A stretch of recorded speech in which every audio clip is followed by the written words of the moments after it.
What's up, everyone? This is Goldilocks, former TNA backstage interviewer, manager, and you're listening to TNA Cross the Line podcast. Thanks for being here.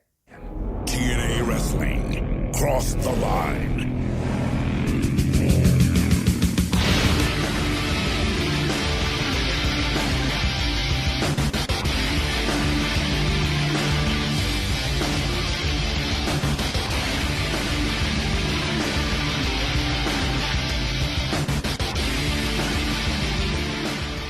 And we're back with episode 83 of the TNA Cross the Line podcast. I am Bob Colling Jr. And with me, as always, is Dallas Gridley.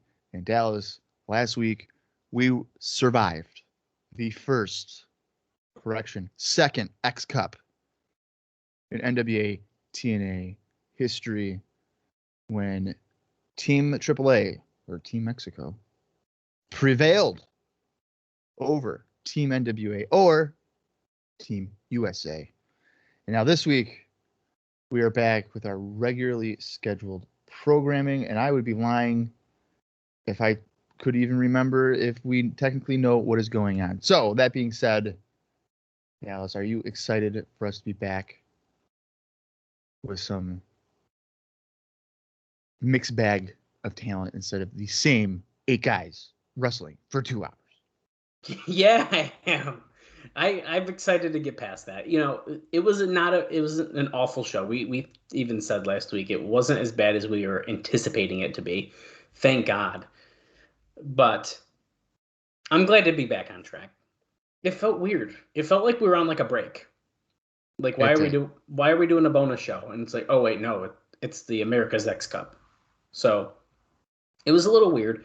As far as tonight's show goes, technically we don't know nothing, as far as I know. However, in our notes last week, we did hear the rumor that Raven is supposed to be back at tonight's show, teaming up with Terry Funk against The Gathering.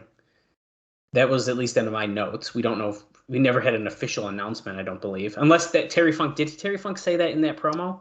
I think he was kind of suggesting it, right? Like Raven, I'll be my partner or whatever. Which is kind of, because you had noted that you felt like Sandman, I think, was kind of lackluster. So it seems like as if maybe they're pivoting from Funk and stuff to Sandman. Right. I think it was even said that it was kind of, that might be the end of Sandman's run as far as him in TNA goes. And actually, I did not confirm that. I can do that right now, because usually I do try to keep up on that kind of stuff. Or at least when I know, I'm like, oh, I'm pretty sure this is like this person's last appearance. So I think that's interesting. We'll see what happens. Yeah. And let me see, Bob. Yeah, that was Sandman's final TNA appearance until maybe ever 2010. Nope, he doesn't. He doesn't come back in 2010. Wow. Oh wow, dude! I don't think he comes back at all. Nope, he's done. According to Cage Match, unless there's like a non-match appearance. Right. Yeah, it's done. And I don't think he comes in 2010. I don't think he's part of the EV 2.0 thing. No, I don't think he is either. But I was more referencing like the Hardcore Justice. Yeah. I'd have to look. Or maybe for like an appearance. You might be right about that part. That you might be right about. But I'd have to triple check, because they had like weird people on that. As far as like, I don't even remember all the people, because they did like random things like that. But needless to say, yeah, I guess we've seen Sandman's entire run. So Bob, check it off the list. That's another wrestler that the TNA Cross the Line podcast has outlived a wrestler's TNA career.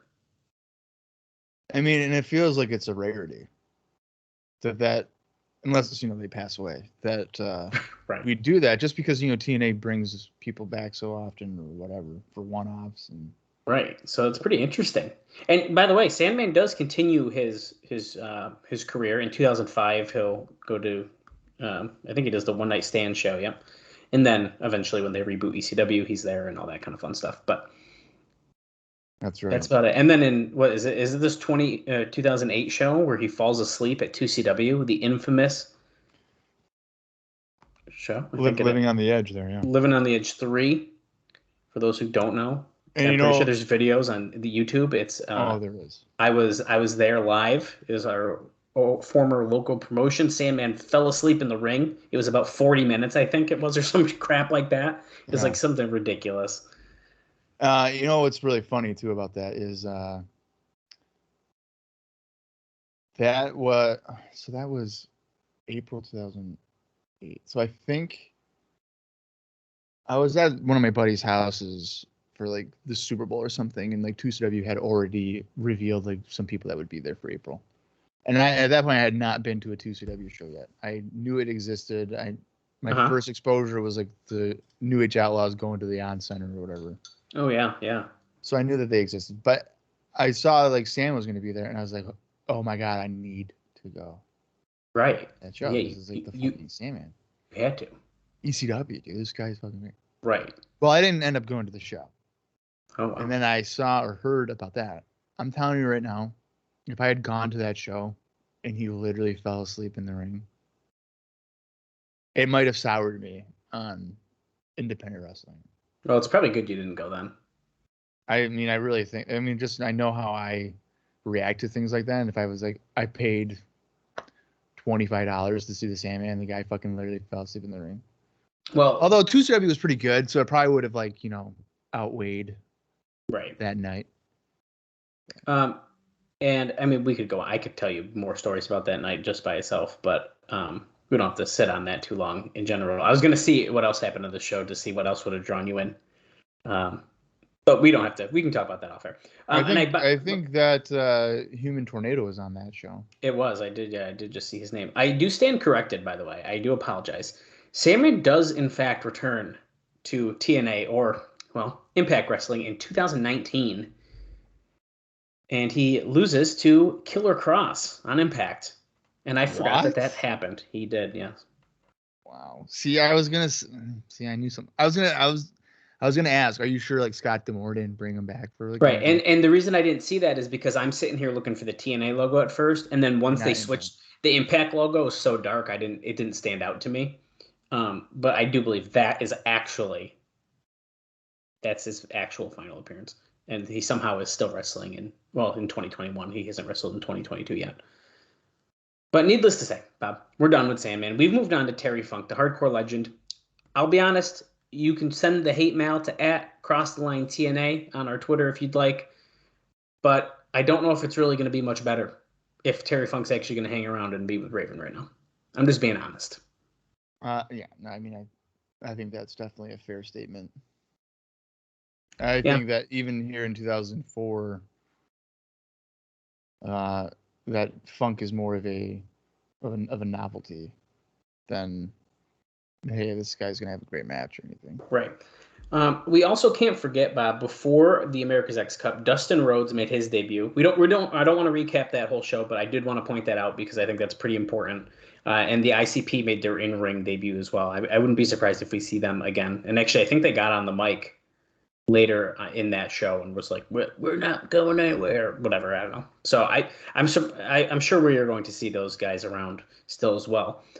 But as far as other things that happened last week, besides Team NWA getting their ass kicked, it was a cold day in hell, Bob. TNA said it would be a cold day in hell when Jeff Jarrett fired him, and he did. Yeah, Jarrett called the bluff. He really did. And TNA just looked like an idiot because there's nothing he could do. He's like, well, shit. You did it. Yeah.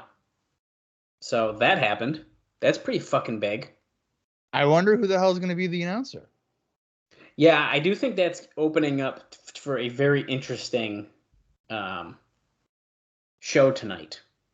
Who could even be an option for that? Because don't forget, Jeremy Borash is gone. So we do have a different ring announcer we did last week.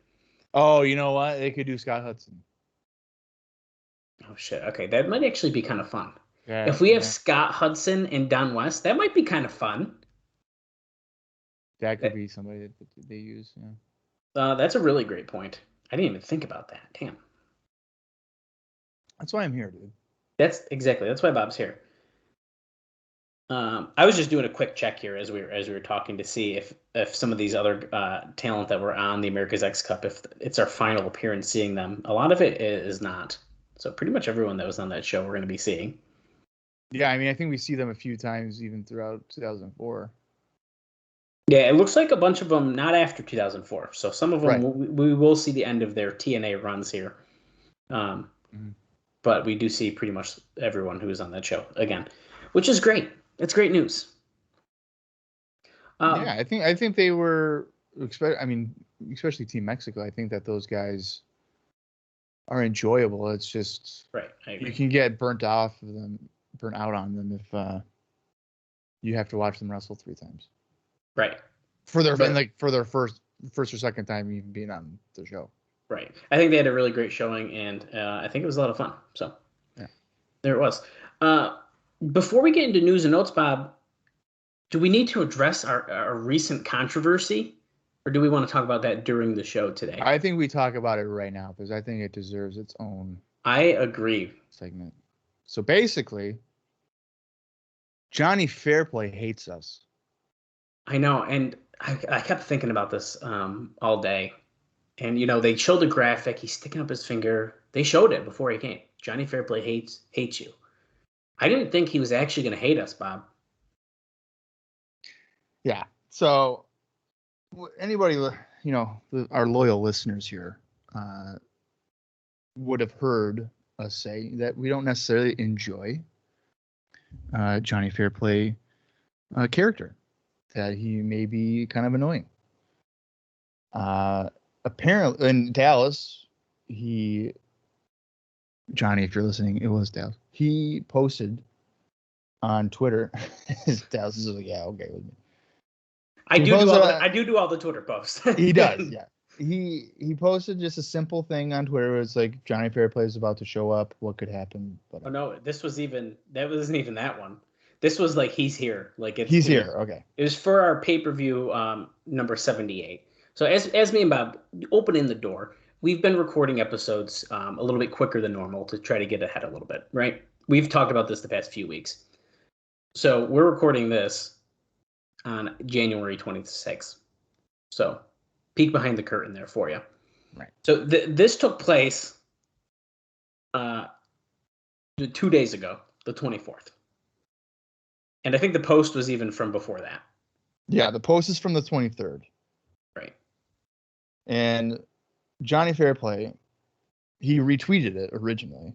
Yes, he did. And I was like, oh, that's cool. I always enjoy. Yeah. Listen, I've done it since we started doing posts. I try to tag everyone I can. First off, so other people can find these people's pages. To also have some interactions. And I just think it's, I think Goldilocks even said it once to us, like, oh, I love that you guys give everyone their shout out. And that's kind of what it is. Like, I want people to, hey, if you didn't know Johnny Fairplay's on Twitter and we're covering it, now you can follow him because I tagged him. Right.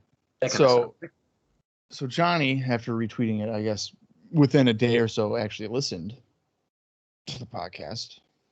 Which, hey, thanks for listening. Yeah, if you're still listening, Johnny, really appreciate it. Honestly, no hard feelings. I mean, yeah, not a big deal. So he replies saying, "Wow, listening to two guys be jealous of me, not understand the psychology of wrestling, and do zero research for their podcast. Amateur Hour 101 at the Real Disco would have a field day with these two." And I was like, or I think you sent me a text to even tell me that this had happened. I was like, Bob. And I was just like, what the fuck? It's like, So we're not making fans over here. No, we're not. So I send from my personal page, I sent a response saying, Johnny, if we don't like the character, you're doing your job. Right. And then Johnny replied to that saying, and you could have said that with like an eye roll emoji. For the record, my finale of Survivor had over 30 million viewers 3 weeks prior to my TNA debut. The difference between myself and other quote-unquote celebrities was that I signed a 2-year deal with TNA. The others were one-offs. I then responded to that saying, it's a podcast about fictional wrestling characters. If we don't like someone, the character, it's oftentimes doing their job. And while that number is impressive, I think it's safe to say that the majority of the 30 million viewers didn't tune in on a Wednesday night pay-per-view. So what kind of blew my mind about this whole freaking interaction is that he was, I guess, offended that he generated heel heat from 2 wrestling fans, and that his moniker has been the most hated man in America. Well, right. And, I do think, I think it's safe to add, I haven't re-listened to the episode. I don't know if I could hear myself talk that long again. But I do feel like maybe I do need to go back and hear this episode. But I also have a feeling, and I mentioned this to Bob, that maybe I think some of the news that we're reading may have also got misconstrued into my personal feelings, when in fact I'm reading from the Observer newsletter from Dave Meltzer, which maybe I need to be more upfront, which I try to say. I try to always be like, hey, we're going to the news. We're going from the Observer. I've tried to say that from day one, But I do think that also probably didn't help the situation, which, by the way, I totally understand. You hear it on all sorts of wrestling podcasts. Fuck Dave Meltzer. He's a piece of shit storyteller, this and that. So I get it. So if that was the cause of it, part of it, I understand totally. Right. And like Bob said, I do think that's also the reaction that we were giving to this. Probably because we were bouncing off of it. I mean, even in the beginning, if Dave was like, hey, they drew this many viewers, is it going to help? And you and I were probably like, no, probably not. Right. And I'd like to add, are we wrong about that? I don't really think so. But no, I think it's not. And he kind of just tells it for us that his finale 3 weeks prior had 30 million viewers. And I don't think in our life, and certainly TNA history, that a weekly pay-per-view at any point had over 25,000 buys. At this point, maybe in like 2003 with Raven and Jarrett, it went to like 30 or 40 or whatever. But since then, I doubt that any of them went to 25, and certainly not anywhere near 1 million. Right. And that being said, we'll probably never know the legitimate numbers to this, but yeah, I mean, if they literally did 1 million buys, even 1 million buys out of that 30 million, if 1 million bought these pay-per-views, TNA would be doing pretty damn good, especially back in 2004. Oh yeah. But and just to give everybody another like example and kind of like a rationale for how I think, at least. So we're saying we don't enjoy Johnny Fairplay. I've gone on record numerous times saying I don't enjoy David Young. Now, does that mean I'm saying that David Young is necessarily a bad wrestler? No, I just don't enjoy him. Right. Someone else could say David Young's a fantastic wrestler. I'm not saying he's a bad wrestler. He's just a wrestler I do not enjoy watching. Right. I find him boring. And we all have different tastes.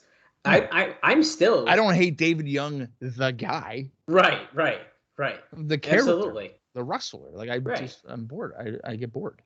And I've said it before. I want to be open when I see people come in. At least I'm pretty sure I said it on a previous episode. Even though Johnny Fairplay's, especially his first appearance, really rubbed me the wrong way, I'm still open to what's going to happen. I'm curious of what's going. How are they going to evolve this instead of being like, oh, he's making fun of the crowd trying to get some cheap heat and then getting a powerbomb by Styles, to what? Like, what is that going to turn into? Which, by the way, Bob eventually did say it's not in the say. It's kind of off of the chain, though, Bob. But you did say that you're looking forward to how the character continues. So same thing I'm just saying here, and how he gets over as a bad person, which again is a good thing. Literally, his job and freaking moniker is that. Right. Which then Johnny did reply, "Don't get too excited," which did make me laugh.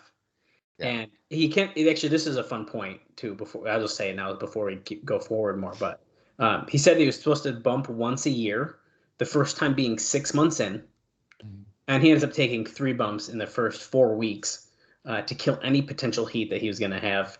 And then he was also asked to find a guy to manage. He suggested Samoa Joe, but Jeff didn't see money in him, so he said, "Ugh, shoot me," which I understand that frustration as well. And with that post right there, I agree with everything that he says. Is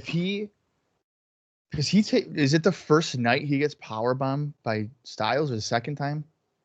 It might be the first time. Yeah, First time he shows up. It's his first night there. Right. So imagine if we're sitting like on that appearance, we already know it. We don't like him, which is his fucking job. And it's a compliment, really, for him to be a heel. Just imagine, and I'm just picturing your reaction of having to wait 6 months for a loudmouth Johnny Fairplay doing his finger taunt for 6 months before anybody gets any kind of physical revenge on him. You'd be hearing me. We'd be inching like weeks and weeks. I would say, Bob, this guy needs to get knocked on his ass. Right. Like I'd be waiting for. I would. Yeah, and I think, and maybe for us, that would make it even more, like make him more interesting and entertaining. But he has a great point, I think, when it's like, dude, I mean, I got fucking powerbombed or whatever the first night. Like, yeah, that's gonna freaking kill your, I think, your heat draw, your ability to draw heat. So I completely agree with that. Right. So, needless to say, like I said, no hard feelings. Listen, if you guys are listening to this podcast, the two best amateur podcasters that you know, here we are. Bob, this isn't the first time we've gotten heat for this, by the way. If you recall, Devin Storm, Crowbar. Oh. Also, although that one hurt. That one hurt. Well, that one hurt because we were putting him over.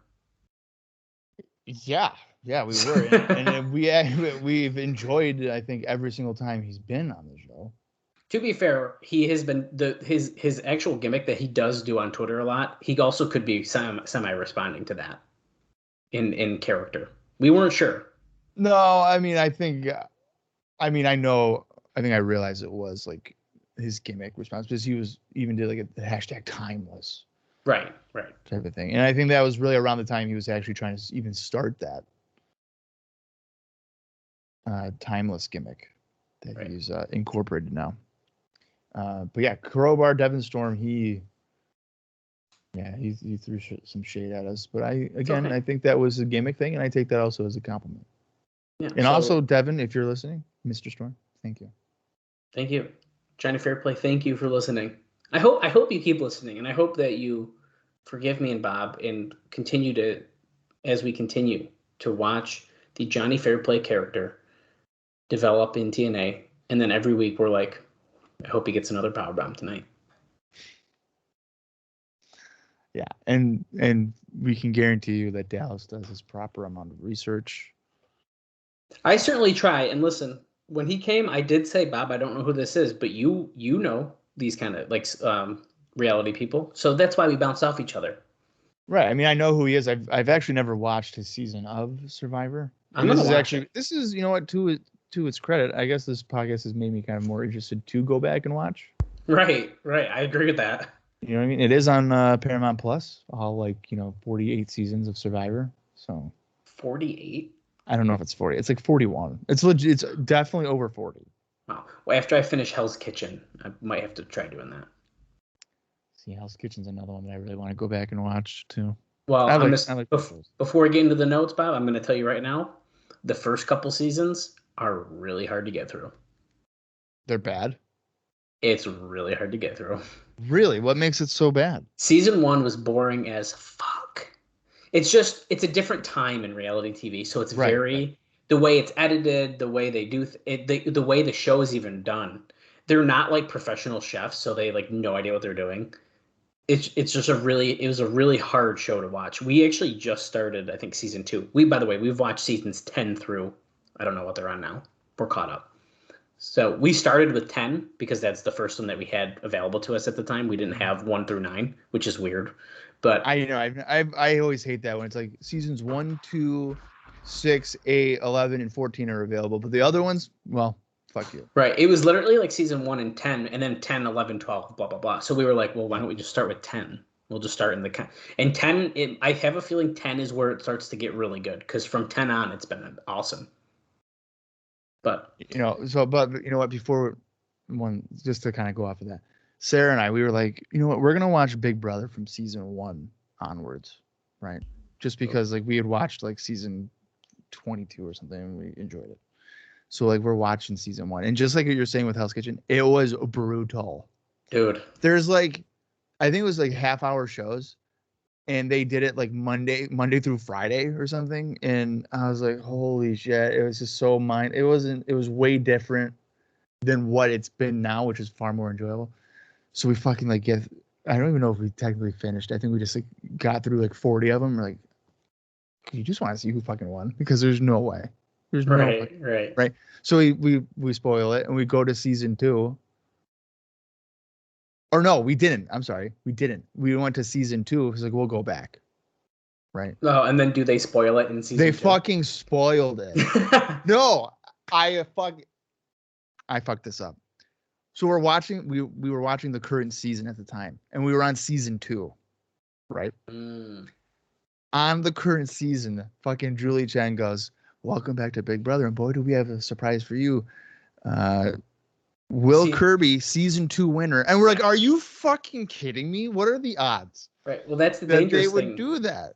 They did something similar in Hell's Kitchen. There's a season where they bring back old people, and it was like people who like didn't win, I think, or something like that. Yeah, and I was like, great. Now I know that person ain't winning shit. Yeah, and like exactly. stuff like that. But we were. Yeah, it's tough. And we didn't go back to watch it because we were so frustrated. We were just like, "Are you fucking kidding?"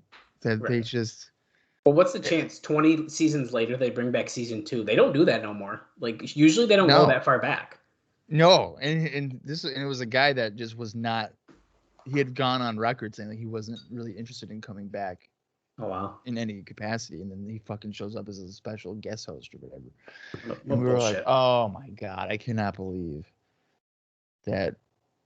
We had watched like the first 3 eliminations of that season, and we were both like, "You know what? This Will he might have a chance," because we didn't like spoil ourselves or anything. And then fucking Julie Chen, Will Kirby the winner, Dr. Will Kirby. I'm like, oh my god. Well, I guess that saved us the 18 weeks of fucking Big Brother to not have to worry about. There you go. Okay. And you know what's funny? We'll also eventually see Big Brother alumni here in TNA. I think I actually did know that, but I don't know who they are because I don't watch Big Brother. We'll talk about that later. I probably will never watch it, but we'll talk about it. Okay. You can maybe talk me into it, just like Joe Millionaire. So you haven't watched Joe Millionaire. You're the one that told me about Joe Millionaire, and you're like, "Nah, dude, I haven't even watched it." Because I thought you'd like it, and you are. Now you're watching it. Yeah. Meanwhile, me, Sarah, and her mother are watching it. That's awesome. Unbelievable. Well, if you guys just tuned out while you're working on your Friday morning, and you're like, "Why the fuck are they talking about reality shows?" Don't worry, I don't have a ton of notes today. I bet you after hearing that Jordan, I don't remember where Jordan works. I think he's a chef. So you know what, Jordan, if you were just looking at that butcher knife and you're looking at your pinky finger and you're like, I just could chop off my finger right now. That's more enjoyable than listening to Bob and Dallas talk about fucking Survivor and Big Brother. I totally understand, but put it down. Actually, you might have already done it before this disclaimer of don't do it. So just undo it. Go get some ice. Stick it back on. Yeah, stitch it together and you're good to go. Right. Okay, let's get into some news and notes, which is from the Wrestling Observer newsletter by Dave Meltzer. See? There we go. My comments will come later in the show. So, Bob, last week, we both kind of gave the show in the middle. I gave it more of a little bit of a thumbs up because I thought it was the wrestling was fairly good on the show. But it was a pretty middle of the road show, I thought, because you saw the same 8 guys wrestle for 2 hours. What do you think that the readers of the Observer thought about last week's show? I'm going to say that, number one, I think the only people that would have watched that show to begin with are the absolute diehards. Yeah, I think that's probably pretty fair. And as a result, I think they're going to say thumbs up. Yeah, they did. 97.2% gave it a thumbs up. Which was 8 fans. It was 35. Oh. And 1 person gave it a thumbs down, 2.8%, and 0 were in the middle. There's always got to be the 2 people that make it. Right. You got to have 1 person who's pissed. Although, to be fair, I it's probably the same reason we were like, it's okay. It's all the same guys. Yeah, but they went thumbs down or in the middle. No, they went thumbs down, which I think is. Yeah, I disagree with that. I don't think it's a thumb down show. No. It's noted here that the taped show which was on last week, February 11th, had its good and bad news. It says that the good news was that the second airing of the show had no technical problems. And Dave just writes, the bad news. And I think we're about to talk about that. So he says that the good news is about the poll results that we just discussed. Very, very positive. The bad news is that for a tape show where it was well known that the main event was a great match, I'm going to pause right there real quick. It was good, but I'd like you to watch it on your own time. But you have to watch the entire 2-hour show in context and then watch the main event. Yes. That had such a small response. He says, based on everything I can gauge, which is responses here and responses here and the talk about the company elsewhere, the popularity is fading and having generally lackluster shows is the reason why. Then he kind of goes on to the best match. Bob, what was voted on as the best match last week? Well, I mean, considering the high praise that the main event is getting, I'm going to say the main event. Right, yeah, it's the main event, the Team AAA versus Team NWA. And instead of having to go back and read the whole card, I'm just going to give you the worst match, and that is Elix Skipper versus Abismo Negro was voted on as the worst match. And Dave even notes here that match was better than the vast majority of matches on recent shows. So even the worst match was still not really that bad. Yeah. Now, Meltzer is the one that's saying that the main event is one of the top 5 matches of the year, right? Or of the promotion's history, right? I think he did say that last week. Okay. Now I'm looking on Cage Match, and it's saying that the main event and then also the Hoovy Chris Sabin match on the same show have the same star rating. Yeah, I was actually going to get to that very soon, as a matter of fact. Okay, because that makes no sense to me. Then why is not Guerrera and Sabin also in the same conversation? Well, it was voted on in second place as the best match. I did skip over that because there's so many different names here. I thought it was in the same line, but not by nearly as many votes. So would that mean, let's say that the main event's a top 5 match in company history? Does that mean Sabin and Hoovy would be like in the top 6? Top 10, maybe. Top 10. I don't even know if I agree with that. I don't know if I do either necessarily, but a few notes on the show overall here. The elimination match went 22 minutes and 16 seconds, and I'd like to point out it is free to watch on YouTube. You can watch just that 8-man elimination tag on the Impact Wrestling YouTube page.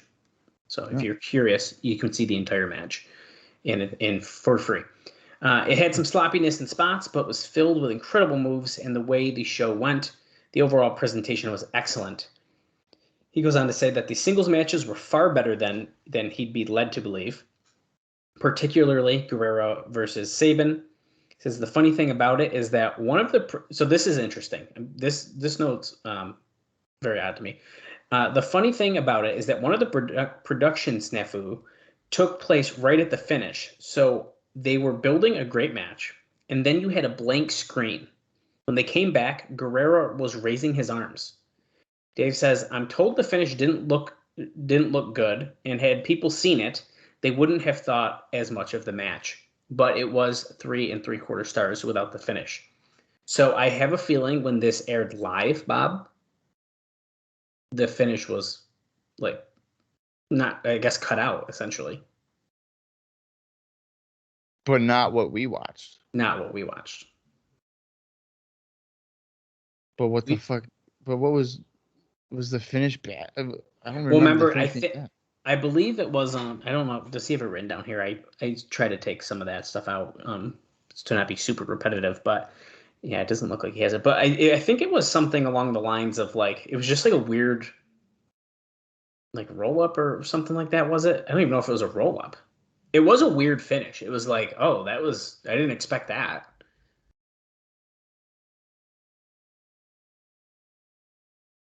So, according to my review on WrestlingRecaps.com, Guerrera pinned Lynn with the 911 Hoovy driver. No, it's Sabin. The singles match. Oh, the singles match. Yeah, Sabin and Hoovy. Yeah, it's just the Hoovy driver. Yeah, I don't know. I do remember something being weird about it, but apparently it blacked out. Even the one that I watched, I don't know. Yeah, he doesn't specify how this happened. That's why I'm just making the educated guess. Oh, you know what? So when it was shown, it was said that it missed it or either cut out of it, and then Hoovy had his arm raised. Yes. Saban did look like he kicked out. That's right. That's what it was. That's got to be what it was. Right. So interesting nonetheless. Let's see. He also really speaks highly of Guerrera, which is no surprise. He says he's in a totally different league from all of the TNA performers and most of the WWE guys.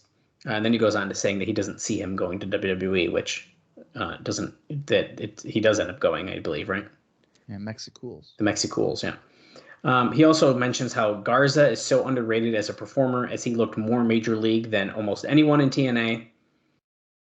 And then I think that's and then we skip ahead to Antonio Pena and AAA team was celebrating in the ring, and Jarrett broke it up, fired TNA. He does say that the execution of the angle was good, but they are mentioning that this is essentially copying a WWE angle that they did the year prior. I don't have a reference point to what happened the year prior in WWE to this, but that is what is being referenced here. In regards to what? I'm assuming firing an announcer. He just says, "Oh, why Jim Ross? Probably Jim Ross." Is that what it is? It's got to be. That's like vague in my mind, but I don't know if I was really watching. Too much? Isn't that around the time when like Kane unmasks or something like that? And they fire? Oh, you might be onto something there. Bob, I don't know either. I don't know. I'm almost certain though it's involving Jim Ross and like Triple H and stuff, and not anything on SmackDown. That sounds like a Jim Ross angle. And no, I think you might be right about that. But the good thing is, like, I don't need to remember because this is a TNA podcast. So here we are. That's right. Right. I don't care about WWE what they did. If I'm watching, I'm a diehard TNA fan. I didn't know they did this angle last year. Damn it. But now, what's interesting as we kind of go into this, because remember, he fired TNA because they think that TNA is secretly the new director of operations from the NWA. Yeah. Now, the whole, just that logic alone makes absolutely no sense, because if he were to be the new D.O.A, that means he would have more power over Jarrett, certainly, right? And at least equal footing with Don Callis. Right. Well, it is being said, and this is, I believe, just strictly rumor, that Vince Russo may be coming back on February 18th on today's show as a babyface director of operations and bringing TNA back, like, right away. As a way to get Russo over as a face. But to people watching, it's like that they are just a WWE copy. So he kind of goes on with that still. And he just talks about how the Good Wrestling was on that show as well. So I'm curious to see if that actually is what happens. And I didn't even consider Vince Russo as a potential person for that. So I'm curious how they would do a babyface Vince Russo after he shit-talked the TNA company so much. So I think it'd be pretty interesting to see how they do that. But I do think him bringing back TNA is a fun kind of way to get him to have a babyface reaction, because everyone likes Mike TNA. So you bring the guy everyone likes back. How can you boo him? Yeah, and so you look back at kind of what's been going on recently for Russo and whatnot. So I believe it maybe 2 weeks ago at this point, but you had noted that it was rumored that Russo was going to come back as a heel manager for Siaki, even though Siaki's clearly a babyface. That was also a rumor, yes. And I think you even mentioned, like, that doesn't make sense. It makes no sense. Maybe it was a typo, and this is starting to make more sense that it very well could have been. Yeah.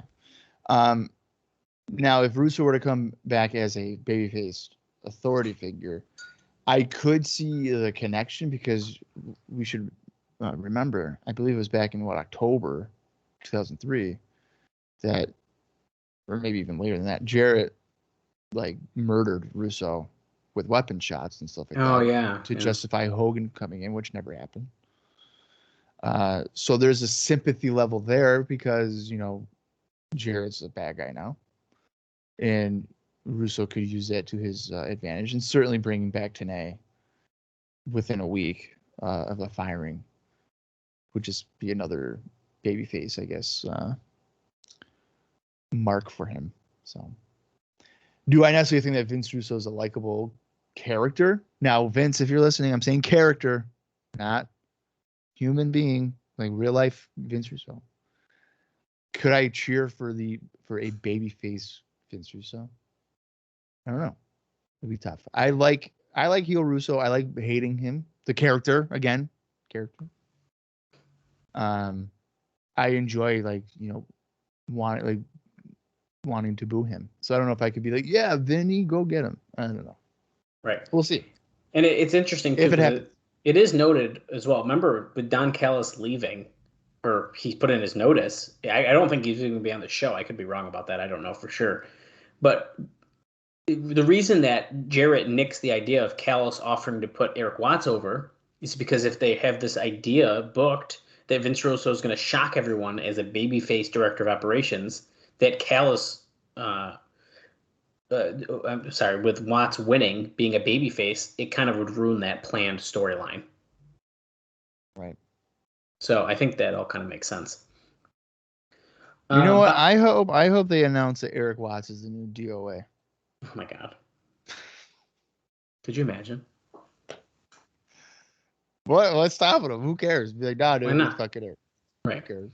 I got two more quick things that I forgot to mention about the show last week. And then honestly, Bob, I think I'm good to save the rest of this for during the show. I don't have a ton even left for that. So I'm just going to mention these two things because they do pertain to last week's show. And then we can get going on the February 18th, 2004 show. After the show last week, I did tease this at the end of the show. They taped an angle backstage for Mexico at the show where Jarrett laid out Guerrera after he won the tournament. And this was asked for by Antonio Pena and not Jarrett coming up with it on his own because they wanted to have Jarrett have a lot of heat when he brings him into Mexico. He attacked Hoovy? Yes.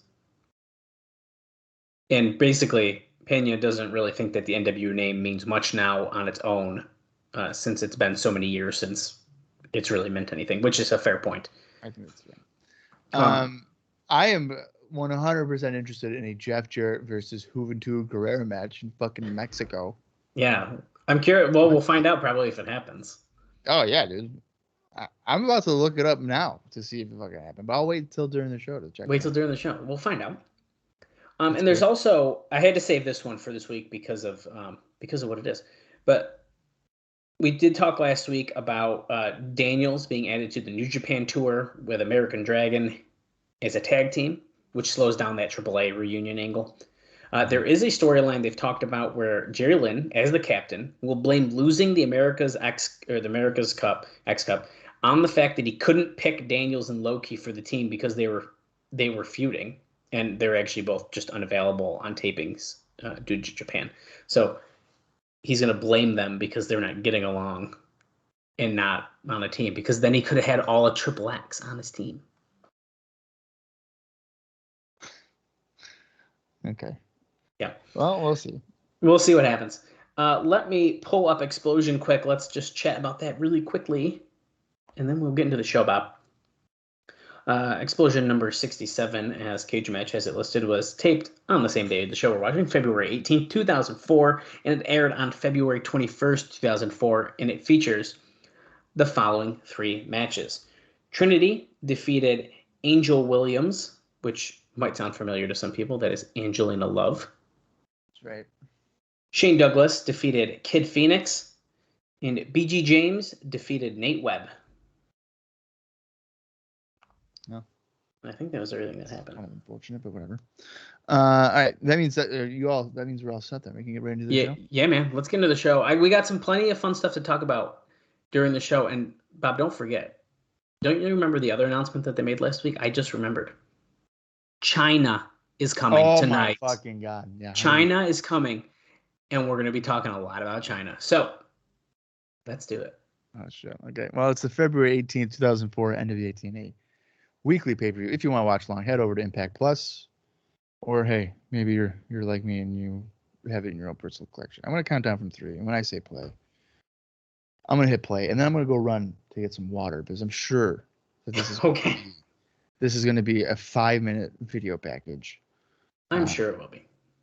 So let's get ready. 3, 2, 1, play. Under new management. That's right. They had those signs covering the TNA Asylum.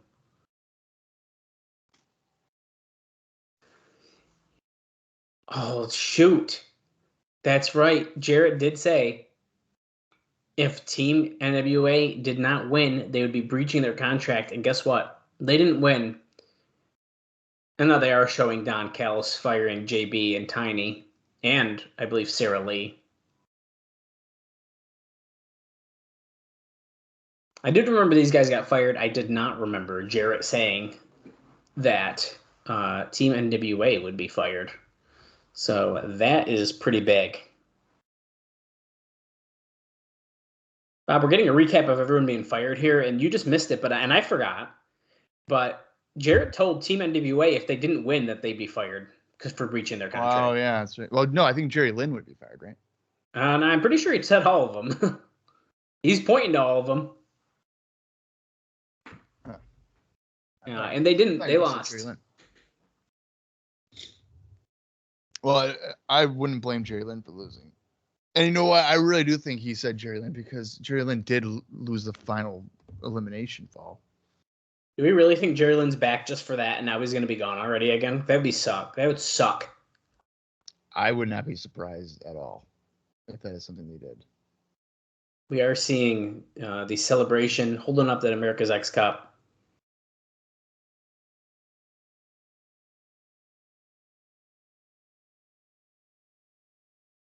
See, win, and if you don't win, or you just say one word for you, buddy. So maybe you are right. Yeah, Jarrett was backstage talking about you don't have any idea who the director of authority is. Come on.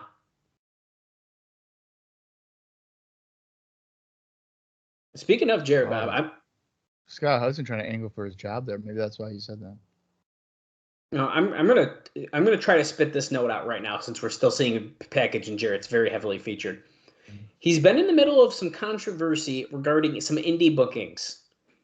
The first, and we're going to talk about some of these matches, so sorry to step on your feet, but the first stems from the January 25th, I'm going to mess up the name, Ocala, Florida match against Dory Funk, where Funk made the deal through Bob Ryder, who he has worked with as a writer on Ryder's website for years. Funk and Ryder reached a deal for Jarrett to defend the NWA title against Funk for $2,000. Jarrett's wife was due to deliver that week and wasn't hot about leaving her for a booking. The Funk side claimed that they believed that TNA would promote the event on its website, television show, and pay-per-views. Dave says that he believes there were no mention on the website in some of the columns that Jarrett would be going there. There was no mention on TV or pay-per-views shows ahead of time. There was a plan to air footage from the Jarrett Funk match in highlight form on the pay-per-view on January 28th, though. Oh, wait, this is old, Bob, so you would have already discussed these notes, so my apologies. However, there were problems from the TNA side with the footage they shot. They had asked for footage from the Funks, who taped the show they wanted this footage for February 4th, but they never got a tape. The show did only draw 190 fans and only $1,800, which is not even enough to pay Jarrett. Funk stopped payment on the check to Jarrett, claiming his side didn't promote anything on the show enough, as well as stopped payment of a check to Ryder for about $550 in travel expenses. We got our opening package, so I'm going to keep going here. Jerry Jarrett, who has a business relationship with Funk dating back 30 years or more, claimed it wasn't a TNA business deal, but a business deal between Ryder, Jeff, and Funk when asked about the lack of promotion on their end.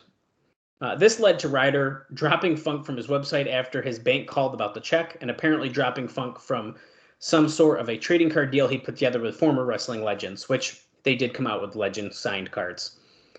The other was from the February 14th show in Anderson, South Carolina, where Jarrett was billed as the top star at a Universal Championship Wrestling TV taping. Jarrett wasn't there. However, those close to him say it wasn't a no-show, but they had never agreed on a price for the show, so no deal had been made. Scott Hudson is on commentary. We have just entered the Asylum, so I know that was a lot to handle there at the beginning, but I thought it was kind of interesting with Jarrett with his indie bookings there. When was the match with Dory? What was the date? It was on January 25th. Well, so I don't think I would have covered that in the indie notes because I only covered if they've wrestled on the show, and I don't think he's wrestled. Oh, wow, that's a good point. I didn't think about that part. We have a bunch of people in the ring, Bob, ready for a match. They're showing down West End. Scott Hudson. Tim Welch is our announcer here tonight. Yeah, so in the ring, we have Jason Cross, Jimmy Rave, Roderick Strong, and Shark Boy. And here comes Team NWA, Sabin, Skipper, Lynn, and Sanjay Dutt. Now, realistically, at least Jerry Lynn should be fired. Right. So it would be interesting to see if he makes it the night. Quite the group in the ring, though, huh? Yeah, I'm surprised to see that's like a team, I guess. Right. Now, Roderick Strong has wrestled on a bunch of explosions. I believe this is his pay-per-view debut, though. Right, because we've seen him, or like on Explosions we've read about. So is this supposed to be like the Team NWA's, they're making up for what they did? Yeah, like the Redemption Tour? Yeah. Probably. A lot of ICP fans in the crowd again, painted up. They got a big family sign. That must mean that they're going to be wrestling again today. I would assume so. And hey, by the way, Bob, how many people do you think are in the crowd tonight? I'm going to say 1,100. You're pretty damn close. We got 1,200. Oh, Jason Cross with a nice flipping unprettier there on Skipper. Yeah, somersault leg drop. Remember when Jason Cross was like billed as like this huge prospect, and we haven't seen him since? Yeah, I do remember that actually. Good times. There's indie notes here, considering let's hear it, man. So, just a nice little inside-out clothesline there by Skipper. Chris Sabin, on February 13th, he defeated Jimmy Jacobs and Zach Gowen in a elimination match for IWA Mid-South. And then the next day, he lost to Doug Williams in a Ring of Honor Pure Wrestling title tournament, which was the first round of that, as Jerry Lynn now has entered. And he is selling his left shoulder still. Wow. Look at the continuity there by Jerry Lynn. Selling an injury. Killing it. He's even wearing the same tights as he wore in that tournament. Yeah, we've seen people literally fall off of balconies on this show. And then the next week they'd be like, dude, I'm good. This guy has a shoulder injury. And he's like, fuck, I can't even do a shoulder block. Right. So that's cool. Sanjay Dutt on February 14th. He lost to the USA Pro Extreme Champion Deranged in a four-way that also included Slick Wagner Brown and Xavier. So that's fun. We haven't seen Jason Cross since May 2003 when he teamed with Punk in a losing effort against AJ Styles and D'Lo Brown. Since that time, Jason Cross has been working for Ring of Honor, and by working with them, I mean one time, where he lost to Tony Mamaluke on May 31st in 2003. And really since then, he's been primarily working for NWA Wildside. He was involved in a War Games match back in June, where he teamed with Iceberg Justice, which I think is Abyss. I might be wrong. No, it is Abyss. And Rain Man in a losing effort against Hot Stuff Hernandez, Jeremy V, Jimmy Rave, and Onyx. Wait, so Abyss was still doing the Justice gimmick here too? In June of 2003. Oh shit! Okay, wow. So that would be for. Okay, no, that makes. I forgot that just was thrown off my timeline. That's all. Yeah. Speaking of Jimmy Rave, Jimmy Rave, who's got a nice submission applied. It looks like a grounded octopus sort of stretch to Sabin here. Yeah, he is incredibly busy. Now we haven't seen him since April 30th, 2003. For the weeklies. I'm not going to go through everything that he has done. No, give us the highlights, or at least like what he's been doing since 2004, the beginning of 2004, something like that. Yes, that is exactly what I will do. Assisted moonsault by Sabin with Dutt, who goes to cover across there. Sorry, Bob, go ahead. You're good. Jimmy Rave has been working since the beginning of 2004 here for Ring of Honor and Combat Zone Wrestling for the most part. And he is the current CZW Ironman champion. He's defeated Ruckus, Alex Shelley, and Jimmy Jacobs and Joey Ryan in a triple threat match. All of that is from January 16th, January 17th, and February 7th. 4 days before this show, Jimmy Rave lost to AJ Styles on February 14th in a Ring of Honor Pure Wrestling title tournament match at the second anniversary show. Roderick Strong, who is making, as you've noted, his first pay-per-view appearance, and he's in the ring right now with Sanjay Dutt as they're trading some holds. And I'm honestly surprised Roderick Strong hasn't been in TNA on a regular basis. He seems like he's a really fun guy to watch. I was just gonna say the whole combo and everything there with Dutt was very good. I think it made Roderick Strong look really good. If I was just watching that backstage, I'd be like, we might want to bring him in again. The match isn't even done yet, but we should probably bring Roderick Strong in again. Nice heel kick there on Jerry Lynn as well. He is a regular for NWA Florida, as he just did a somersault dive to Jerry Lynn. Sanjay did the same to Jason Cross. One was a more delicate landing than the other. Sanjay kind of crashing to the floor. Sabin with a missile dropkick on Jimmy Rave. Really not. He destroyed Jimmy Rave with that dropkick. Yeah. Shark Boy going for the DSD here. And he hits it. And Tornado DDT on Skipper by Shark Boy. No, Skipper reversed it. He countered it. He countered that? Yeah. Oh. This match is breaking apart. Bob, is that all your indie news before I start? No, but I'm getting distracted by the action. Nice. Holy shit. Somersault. Oh, my God. Just go to your indie shows. Watch these guys. Holy crap. Okay. This is how you open the show, though. I mean, are we wrong here? Is that even a wizard? That's like a knee strike by Rave to Dutt. Yeah.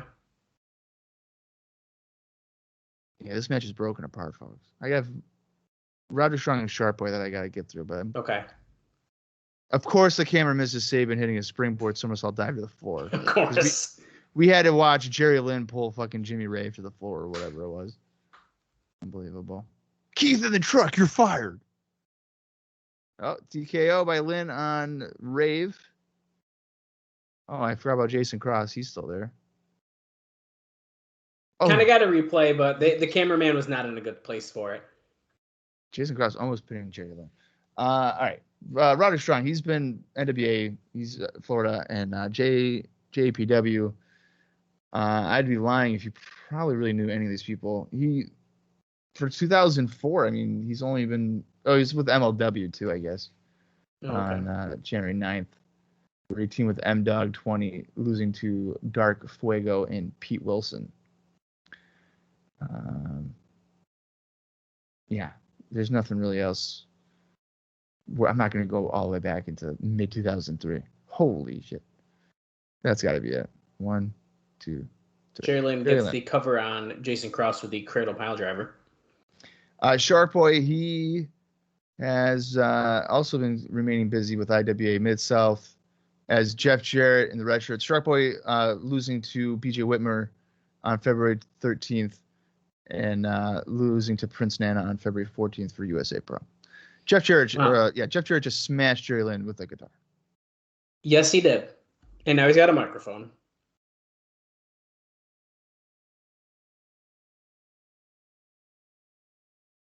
What do you not understand last week? If you didn't get the job done, you're fired. Skipper's trying to get in the ring. So is Dutt and I believe Sabin, but they're all keeping him out. They said Elix. He said, you're the new captain of the X team. So Jerry Lynn is, in fact, the only one fired. Okay. Look at that. I guess I misunderstood. My apologies. Speaking of Elix Skipper, Bob, I believe it was last week, if not the week before, where I did mention every single day I feel like I see the post of Elix Skipper walking the cage, and it says, Elix Skipper should have been a bigger star. Well, guess who fucking saw that again today? Me. Again. Yeah. Another post. Elix Skipper should have been a bigger star in wrestling, and he's him walking the cage.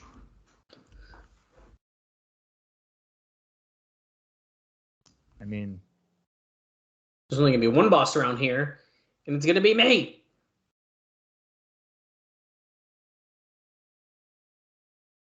Oh, it's going to bring me to you, Chris Harris.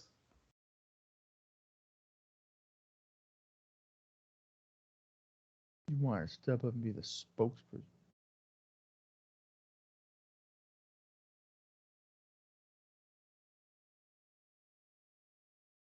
He's going to give Chris Harris the opportunity to lead by example tonight.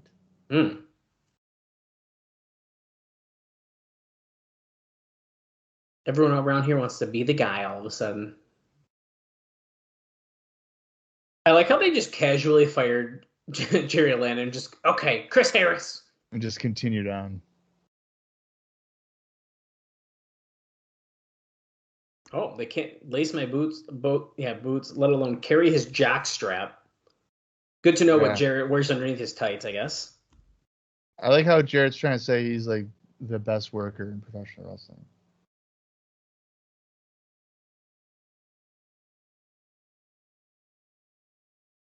Oh, he's going to give him the opportunity, but not for the world title. Oh, you got to earn it, just like I did.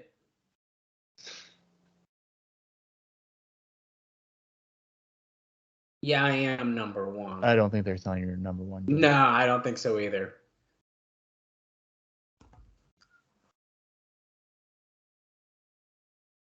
Who desires to be the man?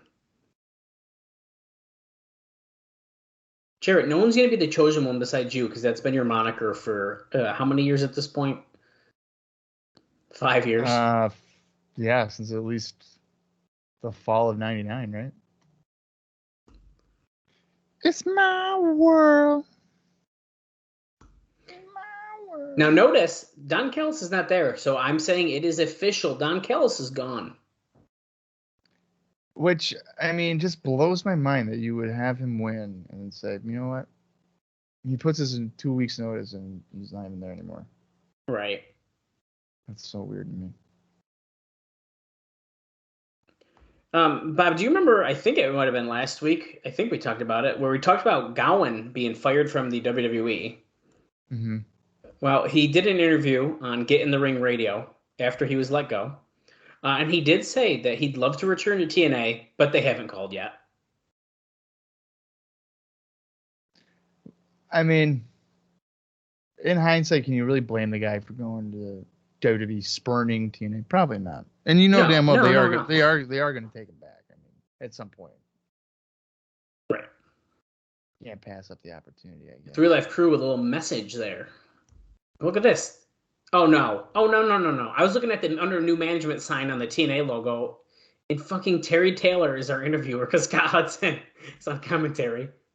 Terry Taylor is by far the worst backstage interviewer in the history of professional wrestling. Is there trouble in paradise? He's talking to Shane Douglas and the franchise group here with Michael Shane and Tracy. You respect me and let me answer him. He's doing his shrugging shoulders with his 2 fingers. You let me answer the questions. Tracy, that is a nice shirt. Yes, it is. People know that Shane Douglas can win titles. He can assemble incredible groups of talent.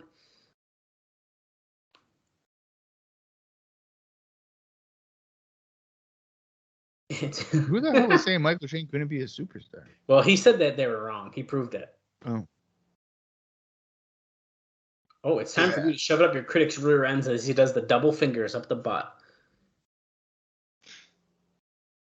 Oh, tonight Michael Shane's going out by himself to prove one hell of a point. Michael Shane's like, wait, what? And Shane Douglas just laughed at him. You're going out by yourself to prove your critics wrong. You want me to go out there alone and prove my critics wrong? Is that what you want me to do? Well, yes. Oh, he wants him to franchise somebody's ass. Ron Killings.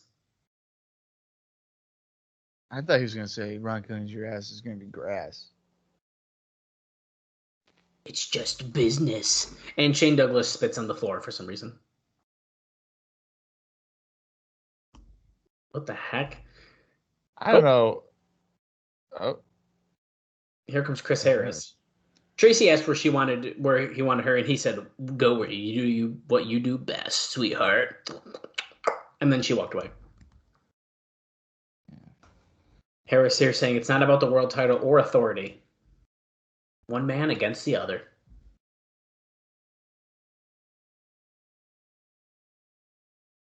I like Chris Harris wearing the classic NWA shirt. No TNA shirt. No. I liked how he just ran in there and Shane Douglas was like, what the hell? Like, he didn't even bother to attack him. He knew, like, nope, not going to get away in that guy.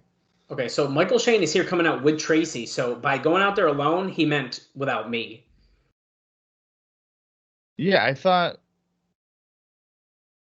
he said for Tracy to go do what she does best. I guess being ringside in that top is apparently going to be what she's doing best.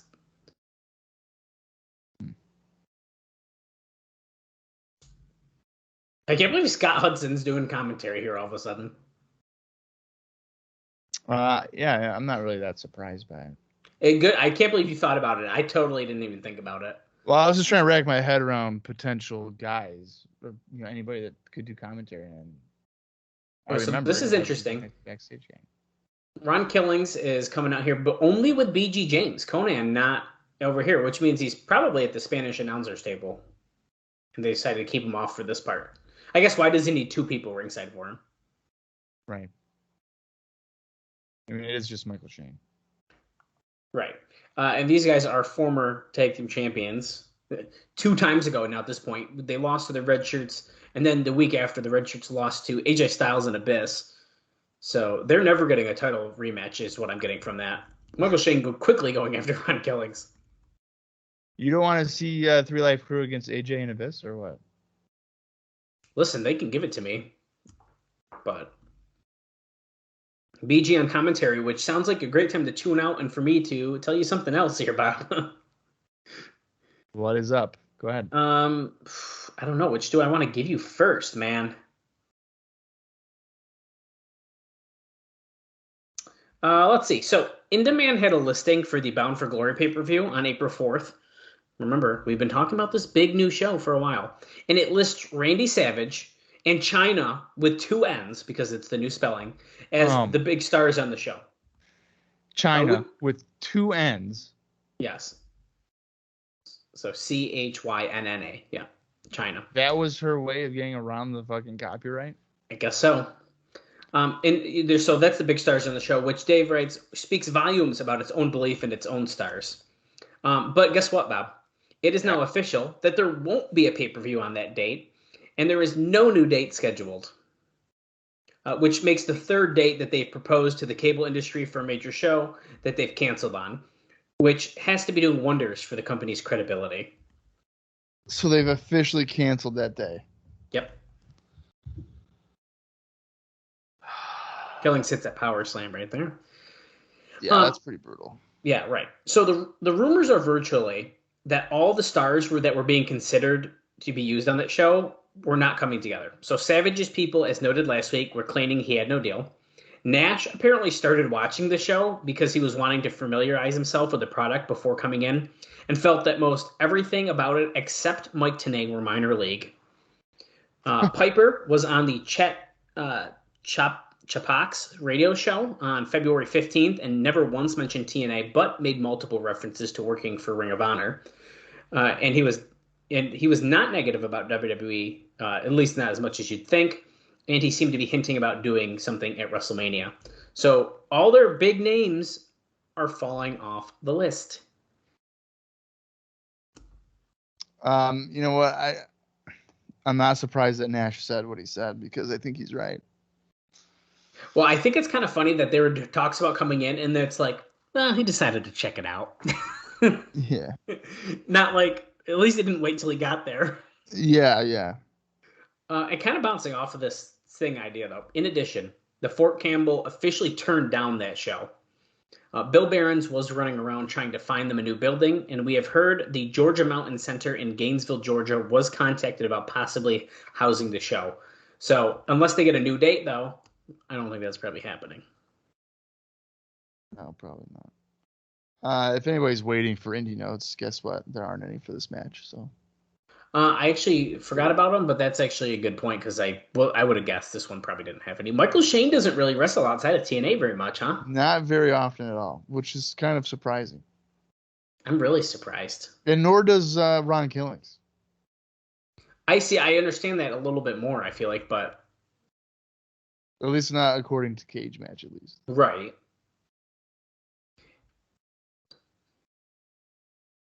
Uh-oh. Ron Killings' knee looks to have gone out on him. Uh-oh. Devastating. If you're watching along with us, we have an hour, 29 minutes, and 53 seconds left in the show, or The we've been right way to watching look at it. for 25 minutes and 47 seconds. That's right. Michael Shane's working that leg. He's about to apply a figure four. Rudy Charles counting. Oh, Killing sets his shoulder up. I want to point out, I don't know if we've made it clear enough, but that opening match was pretty good. Yeah, I think that was an excellent way to start the show. Really fast. I mean, even the technical stuff was really great. I thought it was a really good opening match. Unfortunately, though, Jerry Lynn gets the win and then gets fired. So Yeah, but you know what? At least he went out on top. that's actually a good point. They should have fired him right after they lost. It probably would have made more sense, but actually, that's a really great point because even with the celebration, Jarrett came out. He could have said, "Okay, Jerry Lynn, you're fired," and Mike Tenay, you're also fired. You're fired. So, missed opportunity, but it's okay. It's not like TNA would ever have any other missed opportunities. No, knock it off. Okay, trading shots here. Right hands, boom, boom. Killings with a kick in the gut. Is he going to hit that axe I kick? thought No, he was he going knocks to go him for down. the scissors kick there. Backdrop. Yep. See you later, Mike Is Ricochet. he come off the rope, hit the axe kick? No. Is It the was like a scissor kick going to be the new cradle pile driver for us, or what? Wait, what do you mean by that? Or I'm sorry, the leg drop over the middle rope, where we're like, oh, he did it. He did it. Here it is. Oh, The that's axe how kick. it is. Speaking of, Oh, I was waiting to see what Scott Hudson was going to call it, but he didn't say it. yeah, he didn't say it. I think he'd call it a scissor kick because that's what they call it for Booker. What's this? Shane my Douglas God. is attacking a man with a James jersey. It's Conan. Yeah. B. James can't believe it. Ron Killings is like, what? Conan's here? Oh, see, I like this, though, because I was just like, where's Conan? Oh, he's probably at the table, but, like, this makes more sense if you don't know he's doing that, and you were wondering where Conan is. Well, we figured it out. Ron Killings is very distracted. He gets rolled up. Oh, If he just won right there in turn, it still would have been Shane Douglas's reason for him winning. Yeah. That front suplex. Oh, he turned into a stunner there. Killings did. I kind of wish that Three Life Crew were still tag champions because this feud would be a lot better if the titles went on the line. Tracy Holy coming off shit. the top rope. Trying to hit the pie in the sky, but then Oh. gets caught and powerbombed. Tracy making sure her boobs don't fall out. I don't blame her in that shirt, buddy. Don't be a party pooper, Tracy. Come on. Be a team player. Still has a cast on her wrist from falling onto those chairs with Elix Skipper a few weeks back. Drop toe hold by Michael Shane, who might have just hit Tracy's arm. Yeah, she's holding her arm. So super kick. Oh, she had the cast there when he did the drop toe hold. His face hit her cast. I didn't even notice that. Wow, they just mentioned that in commentary. That's awesome. I like that a lot, actually. That was good. I didn't realize she was close enough to be near Ron. Well, I saw her like flinch, but I didn't realize that's what happened. Michael Shane got a nice cut underneath his eye right there.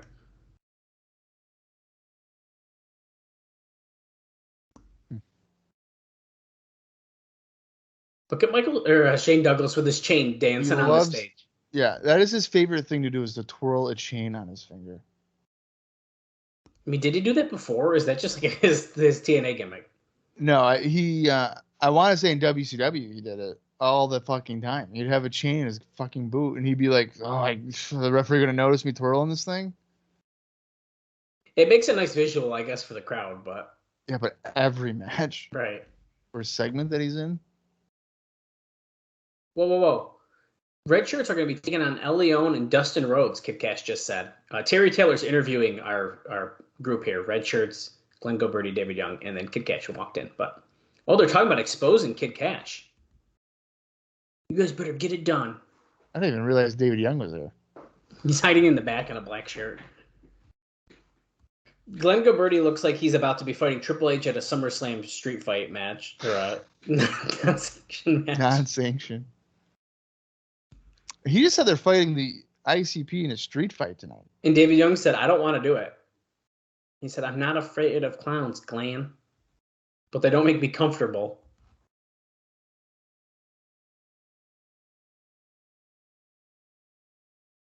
David Young, I'm not afraid of anything. Oh. The KID hates juggalos. So he'll tag team with him, so... Who signed that? Simon or Swinger? We're still doing that. Oh. Glenn's going to reveal it tonight, who signed it. Okay. I bet you Terry Taylor signed it. I feel like he'd have to, right? He's the type of guy that seems like he would do that. Just to be a heel. I don't know if you noticed here in that entrance, but do you see that Kevin Northcutt keeps on trying to show off his abs, but he's wearing a shirt so you can't see his abs? I do like when he does do that a lot, though. He'll lift his shirt up. Oh, yeah, look at him. He keeps doing it. Like, you can't. The shirt's baggy enough. Or is he showing it's a red shirt? No, come on, dude. Come on. Look at my red shirt, baby. It's red. No, man. Who was it Triple H that like took off his, what is that? Oh no. Listen, I really like Dustin Rhodes, but that's a fucking awful attire. Holy shit. Oh, look at El Leon, dude. He's got a wicked nice mask now. Yeah. He upgraded it. He's wearing gear that he probably looks a little bit more familiar in. Black tights and red boots. Yeah, it's pretty obvious as to who El Leon is. I know. Can we just openly talk about it yet or what? Because holy crap. Who was it Triple H that like took off a t-shirt that he didn't have on? Oh my god. And yeah, I think it was. And I think I read that it was like a thread or something and he like couldn't get it off, but like it's so funny. He was still like it's so funny. Legend and Dustin Rhodes. Now Dustin Rhodes is wearing Dude, I don't like it. Looks like a leatherish fabric singlet. And he's got something underneath the singlet even. Does he? I think he's got like a shirt on underneath it.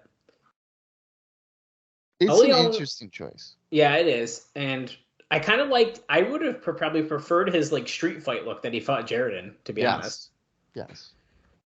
El Leon getting hammered by Kevin Northcutt in the corner here. And this is not the TNA run where he was living in someone's garage doing drugs, right? I don't think so. Because there's no excuse for that outfit.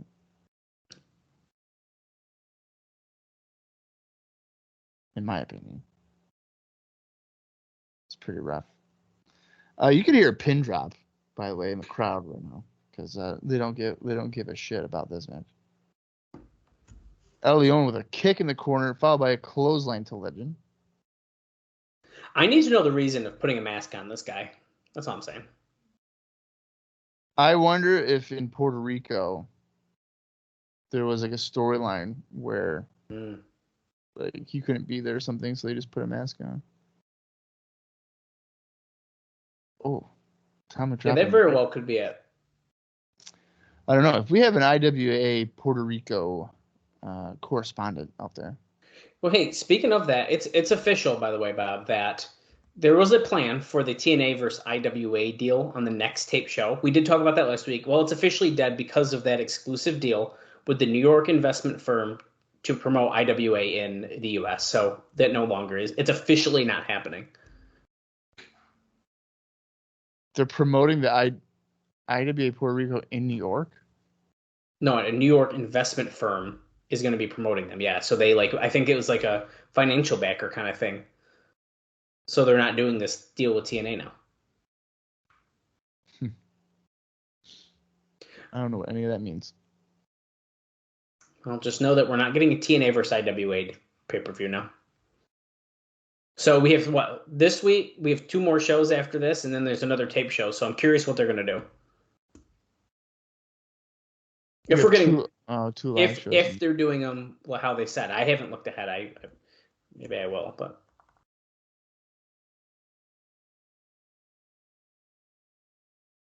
Legend and Northcutt just double teaming Dustin. Legend just hit a snap suplex, and then Northcutt came in just to deliver a kick, and now a scoop slam. Yeah, Bob, we do have one. March 3rd. Spoiler is our next tape show. Okay, middle rope elbow drop here by Northcutt for a 2 count. That sucks, man. That we just got done with one X Cup, and then 2 weeks later I got another one. Oh my God, yeah, dude. We have this show next week, the 25th, and then it's literally our next tape show. Whoa. That's a bummer. How are we going to continue with these storylines and have people caring when we're doing that? How am I going to care? How am I going to care? How am I going to survive? I've already had to do written reviews of this shit. Now I got to watch it again? Ooh. So quickly? Yeah. Dustin Rhodes trying to get that tag on El Leon, flipped over Legend, got the tag. If you get a good eye on it, I want to know what the back of Dustin's singlet says. I can't really tell what it says. Oh wait, the ref's saying Andrew Thomas did not see that tag. The red shirts pulled Dustin back to their corner. Now I love how the red shirts didn't do a tag. They just made the Lone Star. It says the Lone Star. I'm sorry, I just saw it. I love how the heels just clap their hands, and that's good enough for tagging. And Andrew Thomas is like, I heard it. That's good enough. Tag, good. Woo. Yeah, I heard it. I didn't see it, but I didn't see El Leon, so you can't come in. See, he's wearing like a singlet under a singlet. You can see it right there. See how that's not leathery? Oh. Okay. I'm pretty sure that's not just the look of the singlet. I'm pretty sure it's like another... It's like another tank top or something. Either a shirt or something, yeah. Which, to be fair, I guess he was wearing a bodysuit not long before this, so he's probably... This is probably a little out of his element. Yeah, you can definitely tell it's a shirt underneath. Backslide, can you get him? No, Legend's got to distract the referee. Oh, clotheslines, Dustin. It does kind of suck, though. They bring Dustin in. This dude hasn't said anything. No interviews, nothing.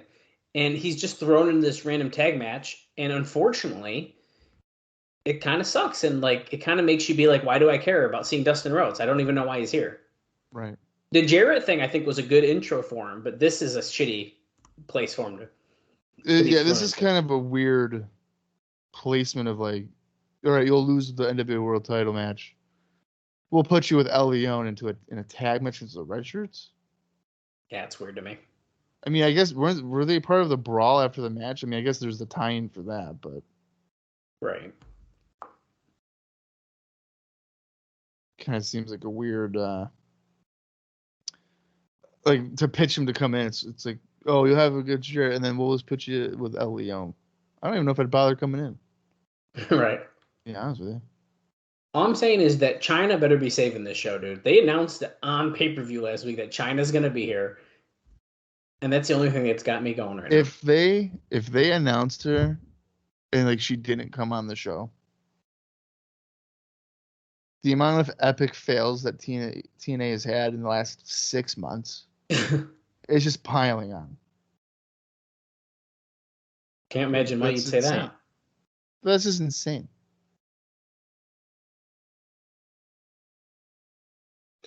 The Red Shirts have major control in this match right now. Snap suplex by Dustin on Legend. Andrew Thomas is like, okay, come on, get to your feet. Let's go. Hey, if you're following along, we're at 39 minutes and 38 seconds. Also known as an hour, 15 minutes, and 51 seconds. Remaining. Kevin Northcutt kicks out of a cover. Don't know what that was supposed to be. Kind of just picked him up and dropped him. How is this match still happening? This feels like it's been going on for 20 minutes. I hate to say it, Bob. Is this our third match tonight? And none of them have really meant anything. I guess if you really want to look into it, like there's apparently a 3 Live Crew, the franchise kind of feud with the last one. But the opening match was to make Team NWA not look like little weenies. And this match is... here it is. The best thing about this match is El Leon's new mask that he should have had like the second week he came if they were going to keep it on him. Yeah. Well, and the opening match too was also for Jarrett to get heat on Lynn. Right. But it certainly served a purpose. But like, and Shane and Killings, I guess, is setting up. I would imagine. Well, that's why I said like some kind of feud, right? Yeah. It kind of makes me wish that they stole the titles because then we could transition into. That's what I was saying. The team of Shane Douglas, as we call him here on our show. Right. A drop down uppercut. That should be a disqualification. He did throw him over the top. Northcutt's on the floor. Legends with El Leon in the ring. Big spear by El Leon on Legend. As he bounced off the ropes, the ring was shaking. I'd hope we don't have the same broken ring that we had on the first show. But damn it was shaking so much I was a little nervous. El Leon setting him up. Northcutt's on the apron, so he's like, damn it, I gotta go hit him. Oh, Legend knocking Northcutt off the apron into the railing. Rock bottom by El Leon. 1, 2. Wow, they got it. Leon pins Legend in the middle of the ring. Clean. Finally ending that match. Oh, who's this? The Naturals. The Naturals, they're throwing powder. They're beating people up. The Naturals beating up the Natural. Oh, wow. I like that. Wait, because this should be a trio. What are they doing? This is a missed opportunity. Dustin, how do you not have Dustin Rhodes come in? The natural Dustin Rhodes with the Naturals. Yeah. That's a missed opportunity. Oh, my God. Maybe I'll sign up for ad-free shows and ask that question. They'll actually get answered. Because now that's how you have to do it for Conrad. You have to even give him money to ask a question on the podcast. Oh, they don't do it on Twitter anymore? No. You got to be subscribed to ad-free. Wow. The Gathering and Father James Mitchell being interviewed in the dark backstage. That barely looks like CM Punk. Really, yeah. I feel like he's changed his look quite a bit in the last couple weeks. For real. Julio has still got those awful sideburns / like pinstripe combo going on. Yeah. I like the sideburns. I don't like the thing coming off of them. His sideburns look like someone's leg doing a kick motion. Jesus. Raven, if you're man enough to show up tonight, the Gathering will give you a lesson in ultra-violence. Don't be surprised. Oh, Terry Funk is going to be holding the bag of the beating that Raven deserves. And now here comes Julio De Niro talking 5 miles an hour. 500, I mean. Yeah, we're going to kick you down your tubes.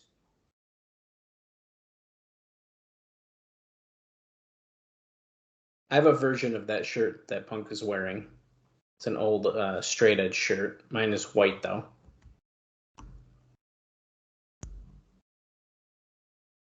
He's going to wrap his hands around the throat. They're going to kill him. Hang on. Father James Mitchell was just saying that Raven ain't going to even be here. And now Punk is saying, I'm going to kill him. Well, Scott Hudson just said he hasn't even seen him tonight. Raven, that is. Yeah. Well, how can you kill somebody that's not there? Don West looks... I'm getting a vibe here from Don West. He's very uncomfortable doing commentary without Mike Tenay. I don't blame him.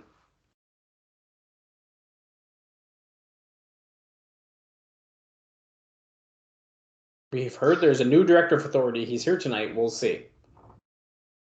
Closed door meetings up until TNA started. I believe that. They're probably finishing the show. They're probably making adjustments as we're talking. That seems to be a common wrestling thing. Yeah. Like, people talk shit about it, but it happens everywhere. Come on.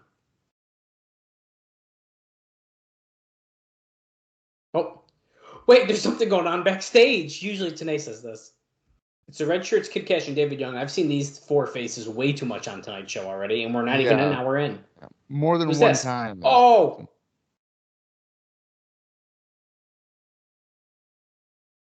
Jarrett just smashed a guitar in Legend's head.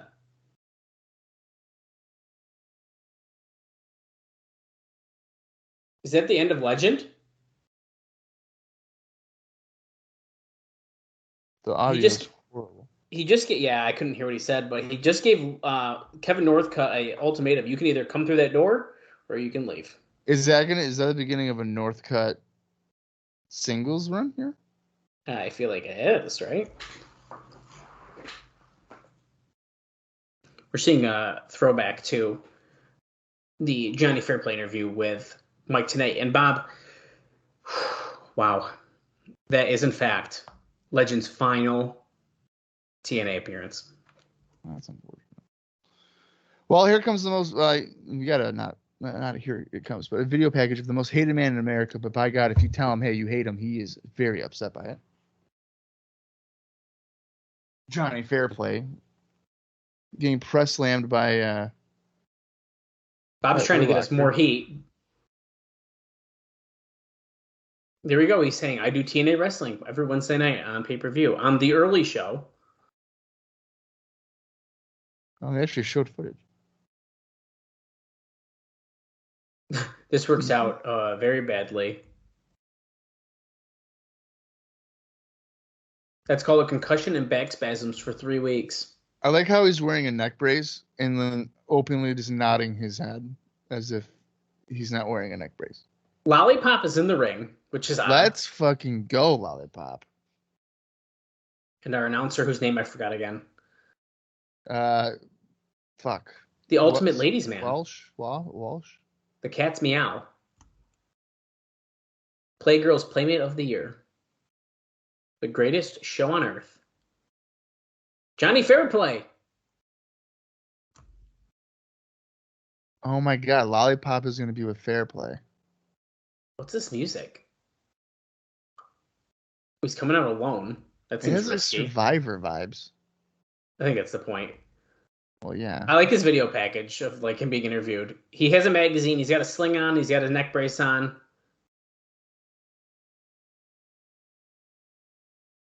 He's on the phone too. What if Johnny Fairplay is the D.O.A? They've had worse ideas. I think that could be interesting. An interesting use of him. Is Johnny Fairplay the creator of Between Two Ferns? Oh wow. I mean, those aren't ferns, but it has to be part of. Same idea. It's green. Yeah, it's green. And he's sitting between them. So between two. He just got off the phone. Two bushes. He's holding the microphone with his bad arm that's out of the sling. Psychology, Dallas. What's wrong with you? Come on. He's bending his elbow. Wait. He'd bring out Joni Lauer. That's China. Fair play with Johnny. Usually she was going to be the first guest, but that just didn't happen. He said, do you want to know why it didn't happen? Oh, no, Bob.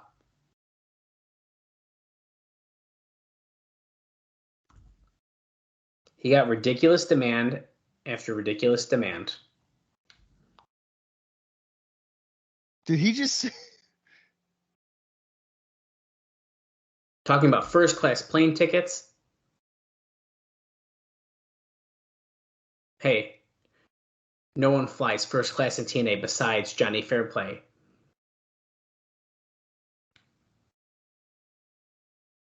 He just said ICP sucks. She doesn't need creatine in the back. If I can have a body like this, so can you. Then she asked for a framed picture of Triple H There ain't a picture big enough to fit Triple H's nose on. Yeah, you gotta do a nose joke. Why not? What's bigger, Triple H's nose or China's Adam apple? Jesus Christ. But what would have Joni have done if she came here?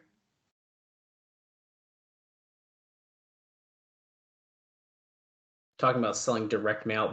He's shooting. Oh, Johnny Fairplay in Star Magazine. A weekly column every single week. There he is.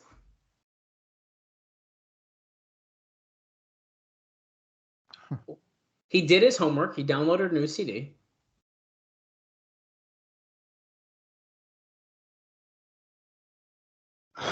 He got the cops called, but they let him go because he pled insanity. Who would openly download that CD? That's nice.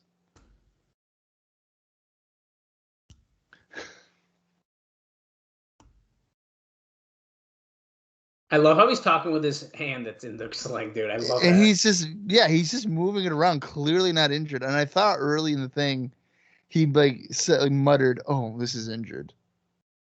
Maybe that's the gimmick, man. Yeah, I'm gonna give him the benefit of the doubt and think. And I feel like it's. I think it is. I do. I really. He's not. There's no way he's that. It's like the Andy Kaufman thing. He's got to have the neck brace on, and I'm sure that's an inspiration. How could it not be? Yeah. Oh, his good friend AJ Styles. Oh, well.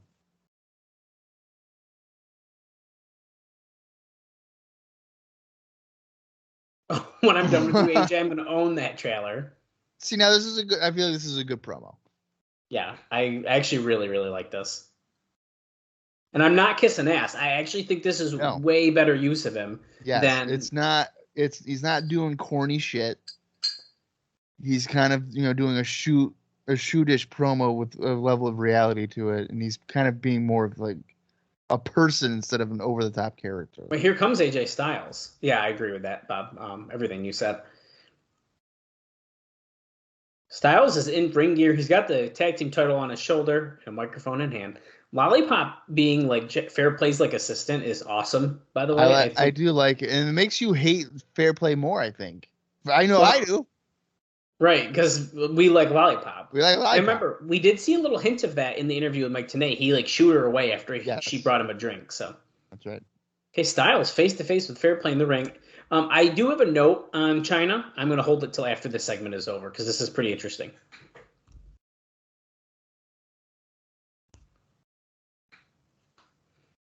Oh, he said if there's another place or another time, he'd break his neck. They're all just chanting juggalos. I do not like that the ICP fans are taking over the show every week. Yeah, that does kind of suck. He's shooing Styles off. I got bigger fish to fry. Did he just say, what about this fish? Abyss. Yeah, the monster. Abyss. Well, you're more like a... What's he going to say? Lollipop is shook. An overgrown chia pet. I think Lollipop's reaction, how dare you? It's bigger fish to fry. I'm the king of the sea. You're looking at a superstar right here. If I didn't have this and I didn't have this, okay, I'd kick your ass in front of all your redneck friends. Oh, he said boo and he scared him out of the ring. Oh, look at it. He's running. Him and Lollipop booked it. He's got his arms all the way down to his now side. It's down. Now. Like, come on, dude. Oh, he got attacked from behind. No.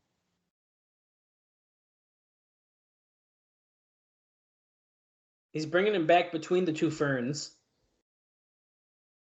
And here's Abyss, which is AJ Styles' tag team partner. What if Johnny Fairplay managed Abyss? Did you ask me about that recently? Maybe I did. I don't know. I kind of feel like it would work. I feel like before I might have said I don't want it to, but like I do because he's I like the feel skittish like yeah. heel, like I'm tries to run away, and then you got the big monster in front of him. Oh my God, he's got the plant. That should be a disqualification. I feel like I definitely asked you that because we were both like, no, like Mitchell should be the guy because it's Wait, a there was a bit. bell and there's a ref. Is this a match? Yeah, I think it is. Oh, oh, he's throwing the chair at him. Well, if this is a match, Bob, let me give you my note I have on China. Unfortunately, as you just heard, she's out of the picture.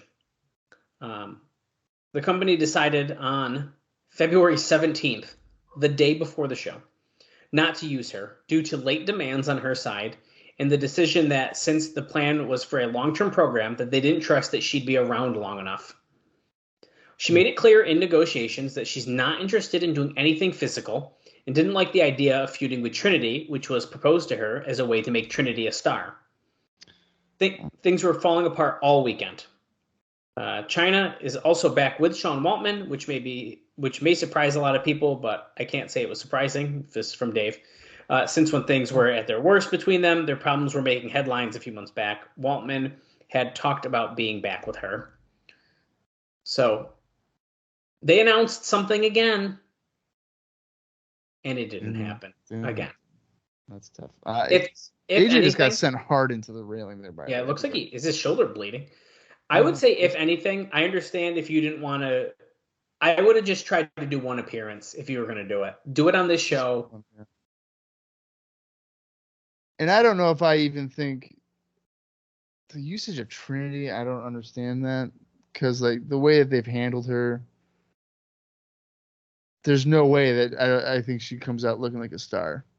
Well, what I mean, I don't know. Was China? There's no way China was active in 2004, was she? No. Styles going for a cover here. I do have indie notes for these guys. Okay. So I already mentioned one match here for AJ Styles, but he was involved in the Ring of Honor. That was a nice standing kick there by AJ. He was involved with the Ring of Honor Pure Wrestling title tournament that happened on February 14th. He defeated Jimmy Rave in the first round, and then he defeated Matt Stryker in the semifinals, and then he actually won the Ring of Honor Pure Wrestling title in the finals against CM Punk. So maybe I did not mention. Oh, well, Jimmy Rave, I think I did. Yeah. Jimmy Rave was a clothesline by Styles to send Abyss to the floor. And then for Abyss, as AJ hits a springboard crossbody, but Abyss decided not to really catch him, but rather fall backwards on his side. It looked hurtful for everybody. Abyss lost to the NWA Wildside Heavyweight Champion Onyx on February 7th for a NWA Wildside TV taping. Did that take place in Nashville? The Wildside one? Yeah. No, Cornelia, Georgia. Oh, okay. I don't know. I always assume Wildside's Georgia. So Wildside's Georgia. Which one is the one? Which one am I getting? CW. Okay, that's what I'm getting confused with. Yeah. I was gonna say that'd be so shitty to have him lose in front of essentially the same fans when you're trying to put him over on the show. That wasn't even like a power slam. He countered like a DDT and just dropped him. He's been doing these pop-up slams, and that's kind of what that was. But it was a little Styles kind of went down head first more. Does Abyss look like he has a sunburn, or is it just me? Yeah, he does every week.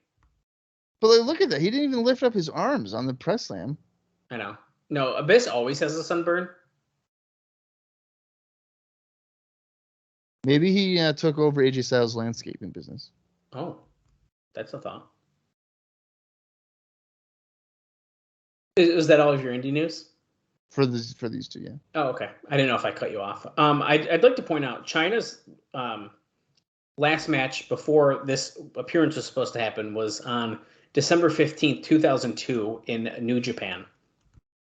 So she has not been active for a while. And then her only other match that happened after that match was in 2011 at Sacrifice 2011. She went that long without wrestling? Yeah. At least listed on Cage Match, but yeah. Oh my God! Abyss is picking up Styles by his neck. He's holding him. He's on the middle rope. He's killing him, and there he dropped him. Mind you, these are the NWA Tag Team Champions. Right. And Abyss looks like he's getting in better shape, too. He seems to be a little bit more muscular. He's the monster, dude. Toned He's down. getting another table. Doesn't Abyss get like super jacked in like a year or two? There is definitely a period of time where he is. Where he's like, oh shit, like fucking big, yeah. And then at some point he just like gives up. I don't blame him. I would too. I don't blame him either. How many times can you go on to thumbtacks before you're like, you know what, I'm gonna eat a fucking pizza and not fucking work out because I'm just gonna land on thumbtacks tomorrow. Right. Do I need to be a muscle guy for that? No. Right. I mean, that's a really fair point. Oh, Styles. Did he counter that? Abyss picked him up. Is he going to power bomb to 4? No way. Nope. Styles gets out of it. Enzuigiri. I was going to say, dude, if he like Mike Awesomed him through that would be nuts. Yeah, I don't know. Bob, I'm kind of disappointed Chyna's not here. I am too. I think it would have been a cool moment. Yes. And that's what I'm a little bummed about. I would have given into the demands.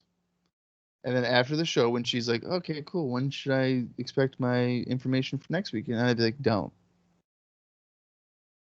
Just don't. Not if you're demanding that stuff. Now, remember, when Sean Waltman made his return, I believe it was at the anniversary show last year, she was backstage. Right. That was noted, so... Pop-up dropkick. Springboard. Oh, moonsault.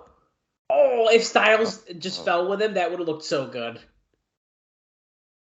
Abyss didn't stall. Abyss fell with the moonsault. And Styles had him really good, but Styles usually lands on his feet first. Right, because he was going to do the DDT, but Abyss took it like the moonsault did, yeah. Right. It looked cool still, though. Oh, he's going to do it. He's going to hang him again. Nope. Oh, Pele kick. Is he about to do a Hurricane Rana? And he's going to get caught, right? No, wow. This with the Hurricane Rana. Well, this one's sideways. Usually he does a straight somersault. I think he just didn't get a good jump off there. This is just in my brain, so I might as well say it out loud. When does the Sean Waltman Chyna sex tape come out? And I'm not going to Google that because I am afraid. Well, we're going to have to Google it if you want to know an answer to that. So hold on, I'll do it. Yeah, because like that's... Wait, let me turn on private browsing. I don't need this in my history. AJ grabbing the table and sliding it into the ring. This is not a no disqualification match, by the way. One night in China. What? Is that what it's called? What? I really didn't know this, dude. It literally releases December 2004. Really? So it's like later this year. Wow.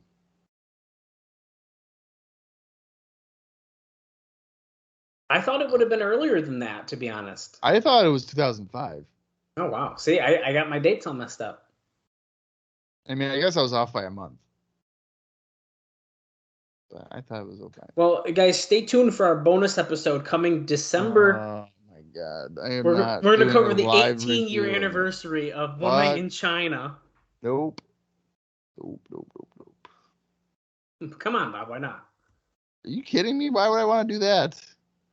Well, here we go, guys. Waltman's got Chyna bent over. If you see there on the right-hand side, she's got some acne on her butt cheek. And oh, my God.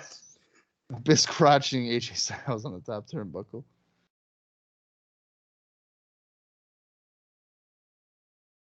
Yeah, no, dude, I can't imagine. Could you imagine? I bet you if we did do that, we would get... Would we get a lot of downloads, you think? We'd probably get a lot of downloads. Abyss going to suplex Styles off the top rope through the table, but Styles is countering it. Give him the Styles clash. Nope. Sunset. Powerbomb? Nope. Abyss held the ropes. Now remember, when Seth Rollins did that, he blew out his ACL. So AJ did not blow out his ACL. Who's this? Jeff Jarrett. Fucking Jarrett. Oh! Oh, he just kicked him in the nuts. I think he did. You want your title shot? Fuck you. I'm going to kick you in the nuts. That's right. Styles still technically is owed a title match at some point here. Yeah. Hey, Bob, we've crossed the hour mark. We're at an hour, 4 minutes, and 46 seconds. I think Jarrett, you technically have 30 days to do it, right? Technically. The stroke, that should probably do it. Oh, yeah, and he did just defend the title, so technically we have a little bit. Yeah.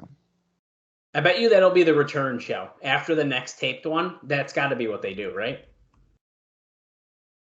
So what, that'd be March 9th? Is that what I said the next one is?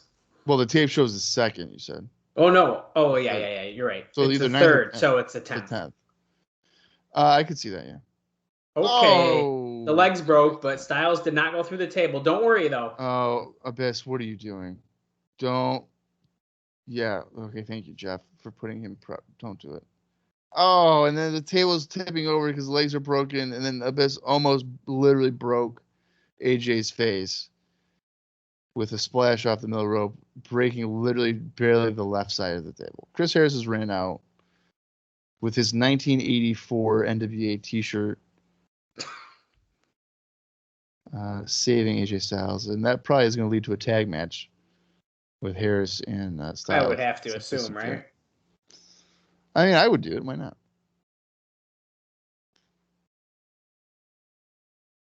All right, let's go back to Terry Taylor, who is with Simon Diamond and Johnny Swinger. Who signed the loyalty contract? Who did it?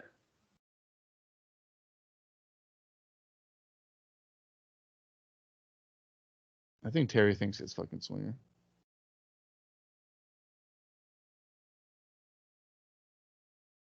Saying it's on the clipboard.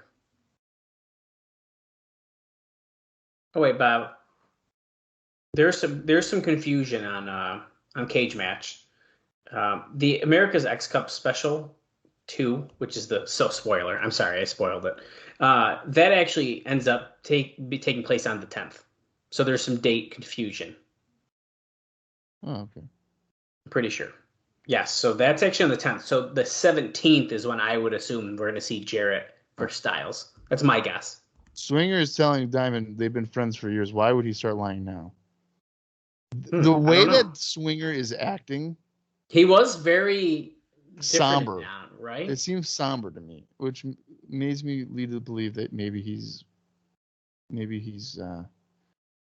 betraying his pal. Right. We're getting an ICP video package.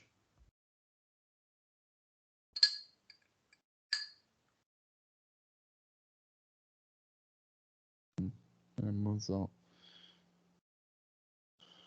Actually, speaking of Johnny Fairplay, I actually had a note about I didn't think we were going to see the video footage of that, but Johnny Fairplay mentioning TNA on the CBS TV early show. That was on February 12th is when he was on there. He did mainly apparently cut a promo on Rupert from Survivor. And while Rupert has not agreed to anything, nor negotiated anything, Fairplay has told the company he thinks that he can get a match with him. And it couldn't be for several months as Rupert isn't allowed to do any TV until Survivor All-Stars is over, though. So. And needless to say, I don't care about that either. Yeah, I mean, you'd have to be a Survivor fan to care about that. Yeah, and I don't think there's a crossover between that. I mean, yeah, I don't see Survivor fans translating into TNA wrestling viewers. It just doesn't make sense to me. And since Dallas, you're a diehard TNA fan, I mean, you don't even watch Survivor. I don't watch anything. So that proves my point, though. I mean, I literally leave birthday parties. That's true. To watch TNA. I've done it. Bob was witnessed. My first meeting of Bob, I left a birthday party to watch Impact Wrestling. And I was like, there's no way I'll be friends with that guy. And then here I am doing a fucking TNA podcast.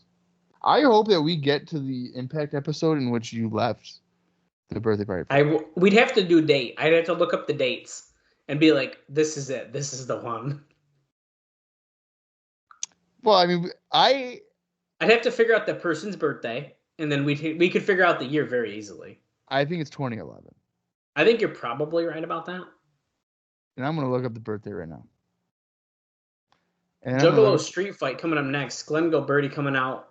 He's got a clipboard in his hand because, remember, he's going to tell us who signed it. Looking like Shawn Michaels from SummerSlam. I know it's like April.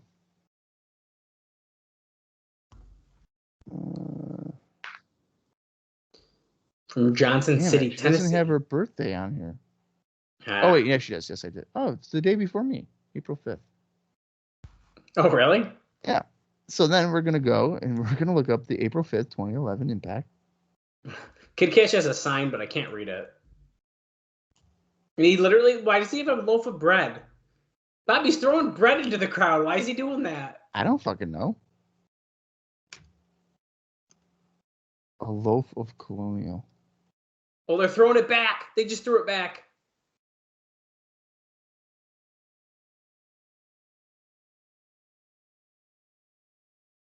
Here comes ICP. All right. As Bob's going to tell us the card I left the birthday party for. So here's the thing. So this it had to have been April. I bet you. I'm going to fucking look this shit up. Because it would have been a Thursday, right? Yeah, they were on Thursday, I think, at that time. Pretty sure. This is it, dude. I swear to God. It is, dude. This has got to be the show. This is so great. Do you want me to do matches or like even segments and everything? I care more about the matches, but I guess at that time they were probably more segment heavy, but yeah, I'll just scroll down. Oh, ICP's coming through the crowd. Yeah, of course they are. April 7th. There is a lot of fucking shows here in 2011. All right. So, are you ready for there were 6 matches on that night. Wow. And in about 7 years, we'll watch it. Hernandez in oh my god, Arkia, Russell, Tommy Dreamer, and Brother Devon. Solid opener. Samoa Joe wrestled Murphy. What was that one? I'm sorry. I was looking at people in the crowd. Samoa Joe wrestled Murphy. Okay. TNA Knockouts tag titles, Sarita and Rosita against Velvet Sky and Angelina Love. That's good. Brian Kendrick, Suicide, and Chris Sabin against Generation Me and Robbie E. You can't even be mad at me about that one. A lumberjack match between Bully Ray and Christopher Daniels. Wait, didn't you say Bully Ray already? No, Brother Devon. Oh, Brother Devon, okay. ICP going right after Kid Cash. Well, because Kid Cash jumped at him and they slammed him on the guardrail, but yeah, now they're all just brawling. And you know this is a street fight because Gilberti's wearing jeans and a white tank top. And then the main event, which I'm sure is the reason that you left. Knowing you and knowing that this is the main event, 100% why you left. Rob Van Dam taking on Sting. Oh, dude, you might be right. That's absolutely why you left. Wait, is that when he made his debut?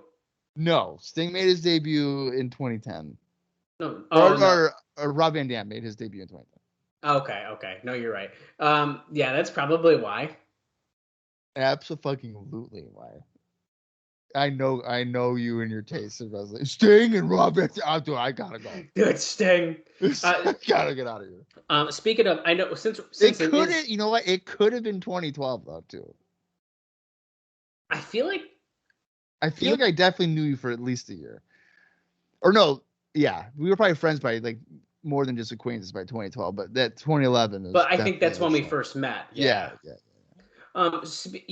Since this is literally just a brawl and we're just having fun here, you just mentioned Rob Van Dam. Well, our buddy Screech, who I don't think listens to this podcast, he only listens to Icopod as far as I know. I'm pretty sure that's right. He texted me and he says, RVD does stand-up comedy now?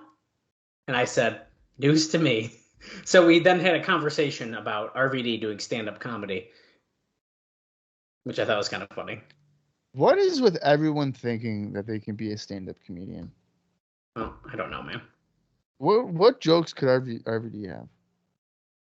I don't know. Violent J doing that Death Valley driver. Not Gilberti, but Kid Cash. He broke it up. Mike Posey, our referee. Don't at us. What about Mike Posey? Don't add us for what? That we didn't tell you the referee. Have we been mentioning the referees today? Well, we forgot the first one, but I think it was Mike Posey. People My were still favorite throwing thing. bread. My favorite thing is when we see a referee that we've never seen in our entire lives. Remember that one guy that had like a fucking NWA Oh yeah, patch on his chest? It's like, what the fuck? they start surprising us. Yeah. Where are the weapons, man? If this is a street fight, give me weapons and blood.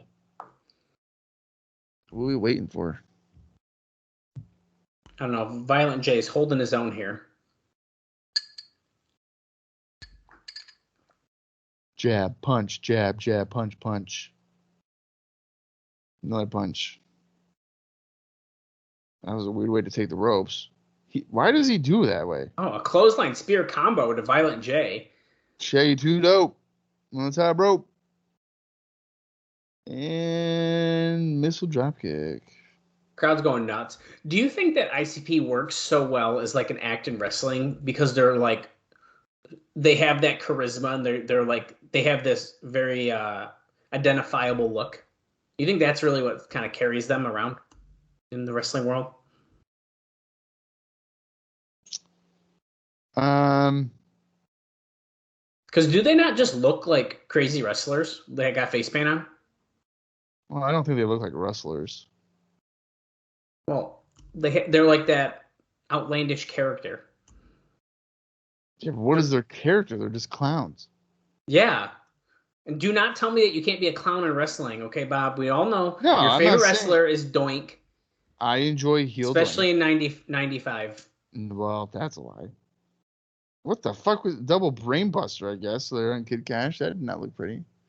I don't know. I feel like if you didn't know who ICP was and you watched this, you'd be like, who are those guys? They look pretty interesting. You don't get, especially if you're a new fan, you don't give a fuck how people wrestle. You look at how the character is. Moonsault, yeah, J. Kid Cash. Is he about to pin Kid Cash? What a guy. I'm trying to wrap my head around your question, and I don't think you necessarily asked it like this, but I don't think ICP is an act that really does anything for me. Yeah, I mean that's not how I meant it, and I don't disagree with that. Because for me, like, if ICP but you're wasn't saying on the like what's show, carrying them is like is because they have like a an aura of them, I guess. Yeah, I guess so. Or is that the reason they've literally wrestled in essentially every major company, at least up till this point? Right. Because I think that's super interesting. Like that's really interesting for essentially a music duo to wrestle in the WWF, WCW, and now in TNA. Well, like how popular was their music though? I always felt like their music was more underground. I feel like it is as well. Violent J is going for a pin. Kid Cash trying to grab Mike Posey, but Mike Posey pushed him. Fast count. That's a fucking fast count. Sorry, I think Shaggy 2 Dope got the pin there.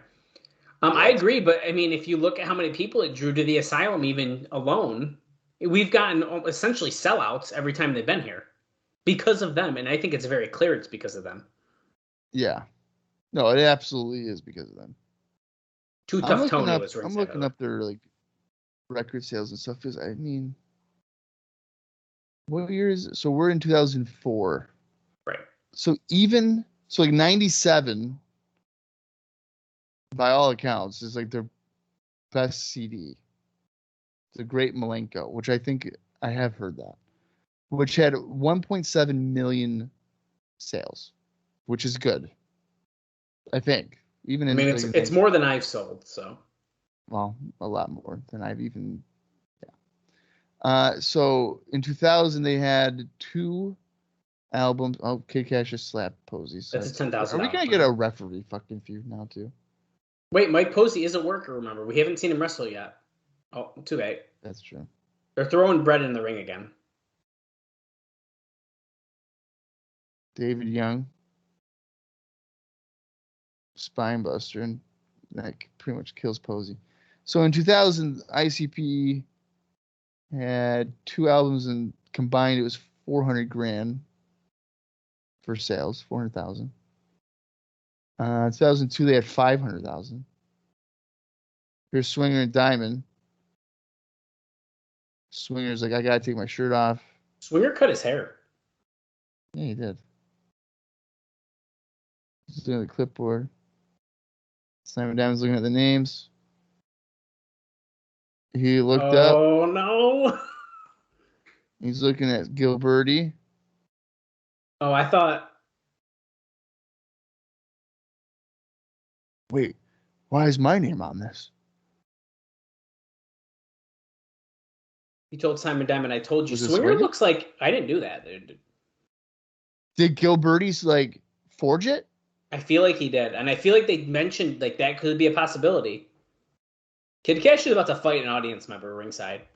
Oh no! Well, Swinger Oh. decked fucking Diamond, so now he's turned. Oh, I hate that. No. No, my favorite tag team, 2003. They're breaking No, up. man, I don't like it.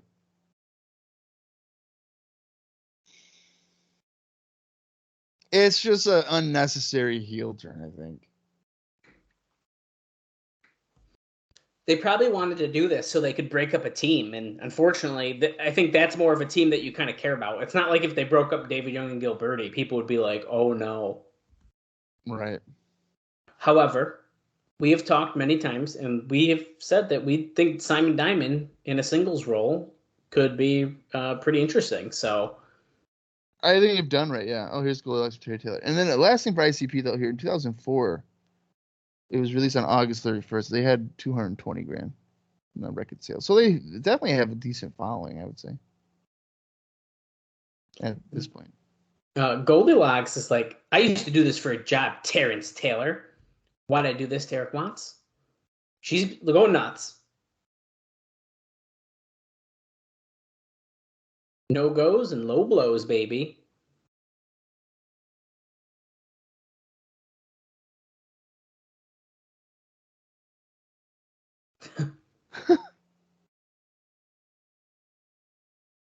You got what's coming to you?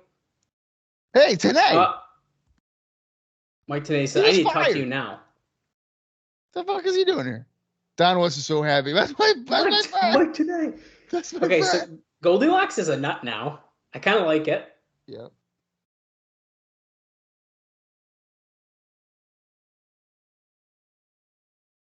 That's so funny that fucking Don West is like, that's my buddy. That's my friend. I know him. Can he Who come is out the here? new director of authority? Yeah, can he take your seat? I don't like you, Scott Hudson. Slash and Sandman versus Terry Funk. Is that what that sign? Raven and Funk. Slash and Sandman. That's what that sign just said. Okay, Bob, we have another video package, which means you get another note. Hell. So Yeah. 1 second. Dave mentions, this is more of a funny note than anything, really. Over the past week, he saw two cable commercials for the Wednesday shows. One, there's a video of Raven. Haven't seen him in a while. One was a promo by Hogan, which at this point is still running, and they ran this during the preview show as late as this past week. They're misleading people into thinking that Hogan is still with them. The other was a commercial for the Wednesday shows saying that TNA is the only place to see Sting, implying that Sting is wrestling on shows every Wednesday, which Dave says, it's really sad. Plus, the worst part is that anyone who buys a show based on those commercials is going to be mad, even if the show is good, because they'll think they've been swerved and they have bad taste left in their mouth.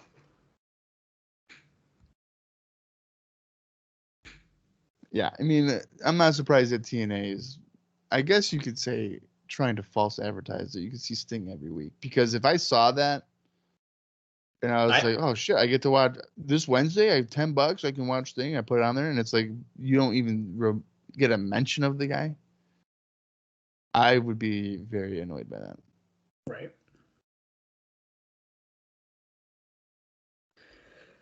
I got two more notes, but I'm going to save it till after this match. And those two notes I'm going to be saying together. It's some rumors of people who may be coming into the company. Oh, and they're actually pretty interesting names. I'm actually really excited to talk about it. So I like how Lollipop has essentially been promoted from cage dancer to Johnny Fairplay's assistant.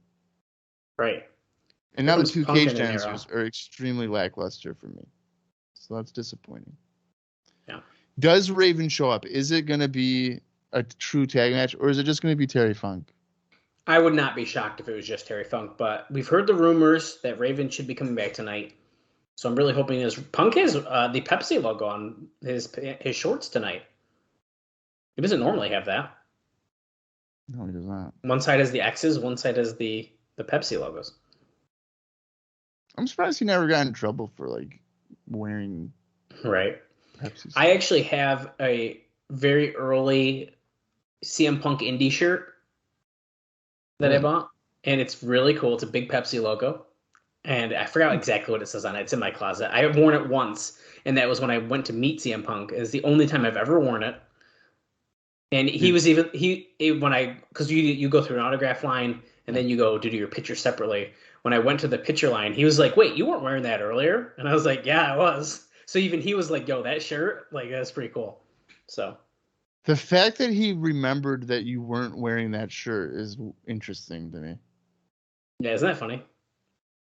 You just have that type of impact on people that they just remember you. I guess I do. Raven's music is playing. What if you go to another AEW show and you meet CM Punk and you wear that shirt and he's like, "Dude, you wore that shirt like 8 years ago." Yeah, he's back in Long Island. Yeah. Oh, he is here. Whoa, dude! Oh, is he wearing shorts? What? Yeah, he's not wearing a kilt. Okay, Terry Funk took a chair shot to the head by De Niro. Interesting start to the match here. I think Terry Funk was surprised he's wearing jean shorts too. This is basically Raven 97. Yeah, dude, really weird. Is he doing like a Broken Raven story line instead of Broken Matt Hardy or what? Oh, Russian leg sweep into the corner. What if he came out as Johnny Polo? That would be funny. That'd be funny as fuck. So I'll be honest with you though. And maybe it's just because it's what really stuck with me. I really, really like Raven in the skirt. Like I prefer it. Funk is busted wide open. Yes, he is. See, I don't know if I'm. I love. I don't hate Raven in the skirt or kilt or however you want to say it. I guess it's technically a skirt. It's not really. Oh, it says Punk on one side, not the X's. My apologies. I'm gonna say I prefer Raven in the jean shorts. I don't know. The skirt is so unique, though. Yeah, but he's like a weird character, so it like works in it because it's like, why are you wearing that? I don't know. I really like it. It's always been like my favorite look of his. I think.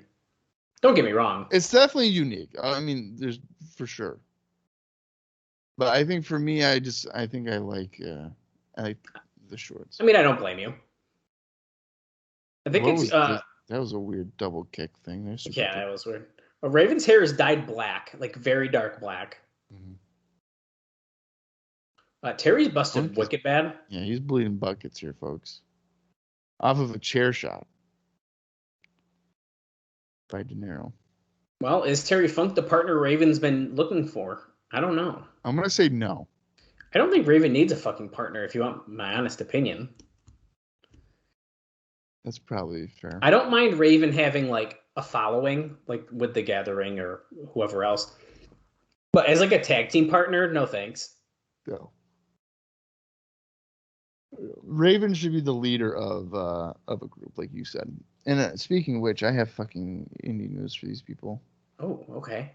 We haven't seen Raven since January 7th. Wow. When he teamed with Sandman, or he at least was supposed to, and I don't think he necessarily showed up. No, I don't think he was on that one, was he? I don't know. Maybe he was. I don't know. But regardless, we haven't seen him since that time. On January 9th, he teamed up with Vampiro to defeat Sabu and Steve Corino for MLW.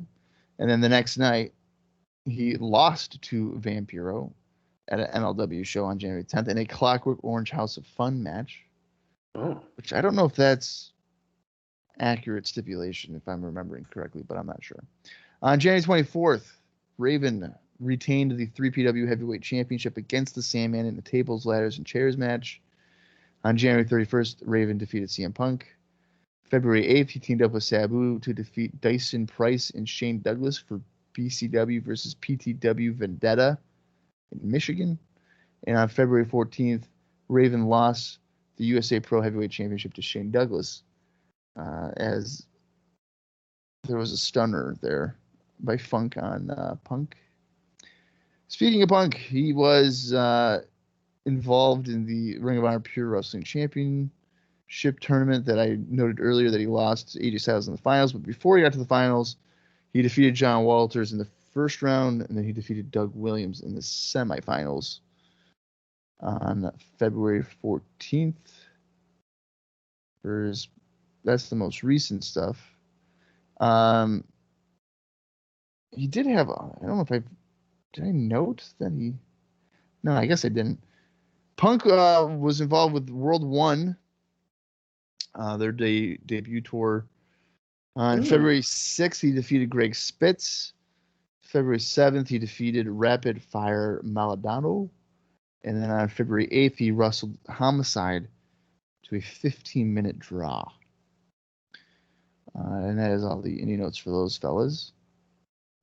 And then, as you mentioned, I probably did mention the Dory Funk thing because Jarrett did wrestle on January 11th in a street fight. But what did you say the date was for the match? The 25th, I believe. Yeah, Cage Match is saying it happened on the 21st. So, I don't know. But anyway, Jeff Jarrett, they're saying he showed up, right? He just didn't get paid? Yeah, that one he was there, I believe. Yeah, Jeff Jarrett defeated, obviously, Dory Funk. Is it in Florida? Yes, Ocala, Florida. Yeah, it's the same one, so someone's date's wrong either way. I'm going to say Cage Match, right? And they're saying it's the only notable match on the show. So, I'd believe it. that's all there is for indie notes, though, for the rest of the show. So I can enjoy it. Okay. Funk is bleeding a lot. This is one of the more disgusting blade jobs I think we've seen. I can't see. He's trying to take again Punk. He's not his partner. Oh my god. There you go. You got to turn around. Raven's on the apron. Waiting. Funk is going to probably fall backwards here, and he makes the tag. Punk and Raven here. Discus clothesline. Raven seems to be a little motivated here, folks. Yeah, he does. He's on fire. Do you think that the Punk Raven feud that they're trying to recapture here in TNA would work better if it wasn't the Gathering as a duo trying to go after Raven? Do you think that they could do that magic again here in TNA? Yeah, absolutely. If you were to if it was just Punk and Raven, yeah, De Niro waters it down. But also for me, considering I'm aware of what they had done in Ring of Honor, it probably would have felt played out a little bit. I almost wish they'd because it's been going on for almost a year. I mean, yeah. March of 2003 is when I believe they had their first match in Ring of Honor. So we're going on a year of these guys feuding all over the indies even. Right. I kind of wish they maybe just, and this is no offense to Julio De Niro, because I think he's been fine. I haven't minded his work at all, actually. I've enjoyed it. But I almost wish they'd maybe take him out in some capacity, whether it's an injury angle or something, and then you could then do like either one or two big matches with Punk and Raven as singles. And I think that the story of like them as the team and everything kind of played out, I think would actually be pretty decent if we kind of got to that point. But I feel like we're not getting there. No, Raven gets the pin on Julio with the Raven effect. And I think it's important to know that he got it on Julio, not Punk. That's right. And Punk is up. He's coming in the ring, going right after Raven. So we aren't done, boys. Maybe I'm right. I think they definitely did that for a reason. Here comes Mitchell. He's got his hand behind his back. What is that in his hand, Bob? Is that a taser? It's a stun gun, excuse me. It's a stun gun, yeah. What do you got there, Mitchell? Don't worry about it. They're going to screw him from the heavyweight title. He's got the stun gun. Terry Funk just jumped in the way and took it for him. Oh, he stun gunned Terry Funk. Well, that's not nice. And for some reason, they're running away because now Raven has the stun gun. Yeah, you can hear the electric shocks. I do think the stun gun is a really great prop to use in wrestling because you can do that, and it's like, oh shit, like that's real. Right. Unless you're WCW and you clearly tape over it and then you show it on camera. Dude, that one was, well, that was a cattle prod though. Oh my god, look at Scott D'Amore here. Oh, hey. Because of the overwhelming response. Because of the inaugural America's X Cup. Oh, here we go. It's a regular event.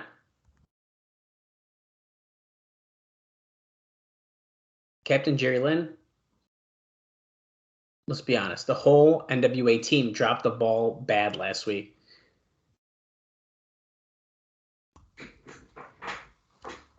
You let Team AAA of Mexico walk in your building, your asylum, your country with the cup. Oh, they're making a change, Bob. There's one thing Canadians do better than anyone else in the world, and that's balls to the wall wrestle. March the 10th, the second ever America's X Cup. Team AAA will be facing Captain Teddy Hart and the rest of the Team Canada. Yes! Yes! Let's go, Bob. No! Yes, I love Team Canada. Oh. Yeah, oh, dude, I'm fucking wicked pumped. Great. Can't wait for the next 2.5 years of Team fucking Canada. Fuck. Well, there's one thing Americans do better than Canadians. Plain. Choke. Oh, choke. Oof. Yikes. Dude. Yikes. Here we go. So I'm glad I didn't spoil the announcement too soon. But yeah, America's Cup 2, March 10th. In fucking Team Canada, led by Captain Teddy Hart. Which I think, Bob, might be leading me to one of my notes. And it is said that on February 25th, Teddy Hart, and it is also said that Harry Smith will be headed here next week. Really? That's what we got rumored here. But we got confirmation about Teddy Hart. Right, yeah. Oh, Abyss and AJ Styles in a tables match next week. I missed the first announcement. Oh, wow, it's the first ever tables match. Table in each corner. A table in 4 corners? Oh, and they'll be able to name their own tag team partner, so we're breaking up the team. Oh, my God. What's going on tonight? Who do you think Abyss picks? I'm going to say Abyss would pick Kid Cash. I kind of agree with that, actually. Although I think they technically broke up. But. Well, they did, but they're with Team Jarrett now. Oh, that's right. Or Kevin Northcutt. Oh, you know what? I like an Abyss Northcutt tag team. Oh, my God. I don't like that. Why is it buzzing like that in my ear? Why is it screeching? There we go. Raven sat home for 5 weeks. That's right. We have not seen him in, I think they said 6. He doesn't have a microphone. How are we supposed to hear this?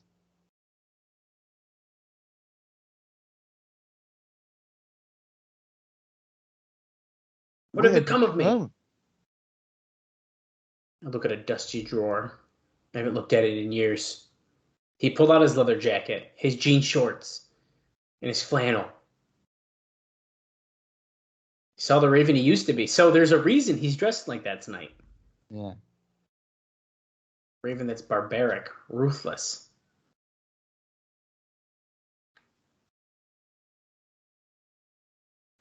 Including himself. Oh, he started to care about people. He forgot about this. Jim Mitchell, I like you because you made me remember that you should never forget what brought you to the dance.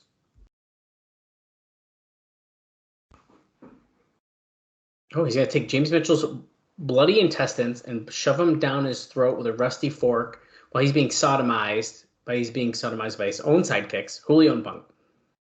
That'll be Julio's turn, and then it'll be Punk's turn. The funny thing about this is the way that in TNA here, the storyline was that like Punk wanted to be like Raven. He ended up joining the Gathering, and now he wants to just beat the shit out of Raven. I kind of like it. It's kind of a fun little character progression. Well, yeah. So he wanted to be like a minion, which is obviously a contradiction to the indie stuff because he is everything anti-Raven. Right. Which I actually like better, but. Well, yeah. Sabu. Hmm.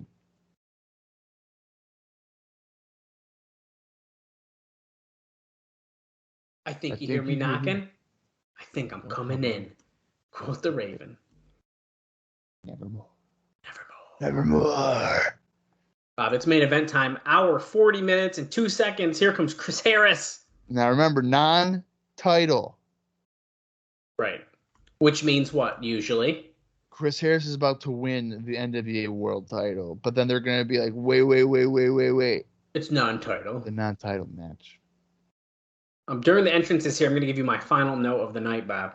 At least I think it is. I'll double check. Yeah, after, you better but... give me the last note. It said here that Spanky and Canyon have both been talked with, but the WWE is forcing them to wait out the 90-day non-compete time period in their contracts before they can start here. WWE allows guys to do indies and work Japan, so it really only essentially affects TNA. I would love if Canyon came in. Dude, I've read this and I was like, I need Canyon in these. I need him here. Yeah. And I think Spanky would be a great addition to the X Division. Sure.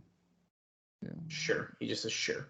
Well, he would. I like Spanky. It's fine. Speaking of Spanky, apparently 6 weeks ago, and by the time this comes out, probably almost 8 weeks, he's been wanting his release from WWE, and they're like, you know what?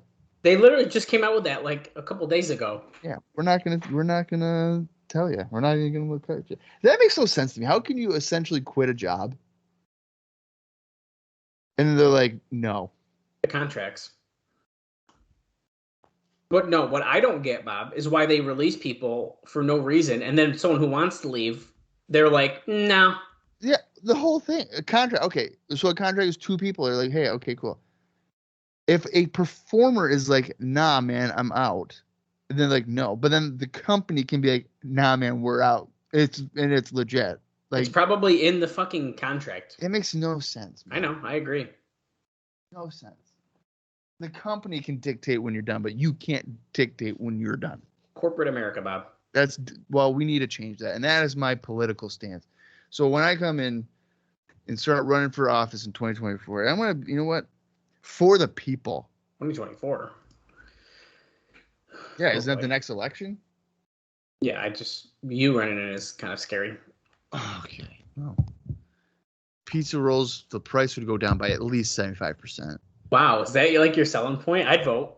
See, there, look at I haven't heard you that excited in weeks. Okay, here we go, man. Chris Harris versus Jeff Jarrett. Rudy Charles, our special enforcer. String cheese, the price going down 80%. Wow. That's big, boys. Right. Zoa's, the Rock's energy drinks, instead of $30 for a 12 not pack, a sponsor. $11 a pack. Not a paid sponsor yet. Yet. I'm confirming that was my final note of the night, Bob. So we can enjoy this match in the last roughly 12 minutes of the show. Oh, great. I like how Jarrett does an arm drag and he just brags about it. Yeah, you like that? I'm the chosen one. Choke on that, Slappy. I'm a pro wrestler now. If you think about it, this is a match that we've needed since the last show in 2003 when Jarrett smashed the guitar on Harris's head. Yeah. I feel like Harris should just be going right after him. You're pissed. You're trying to be the new face of TNA. Why are we doing hammer locks? He can't catch up to the veteran. Yeah, okay. As Jeff Jarrett struggled to do a baseball slide, and now he's slapping the back of his head. No, I can't believe this guy. He slapped the back of my head 5 times. I'm pissed. So I'm just going to stand here and wait until he turns around, and I'm going to get an eye poke because I can't even punch him. Okay, that was dumb. Oh, my God. You know, talking about, it kind of feels like Jarrett is like purposely cutting him off at the legs here. Right. Going for delayed vertical hairs. Oh, even squatted him. And he drives him down.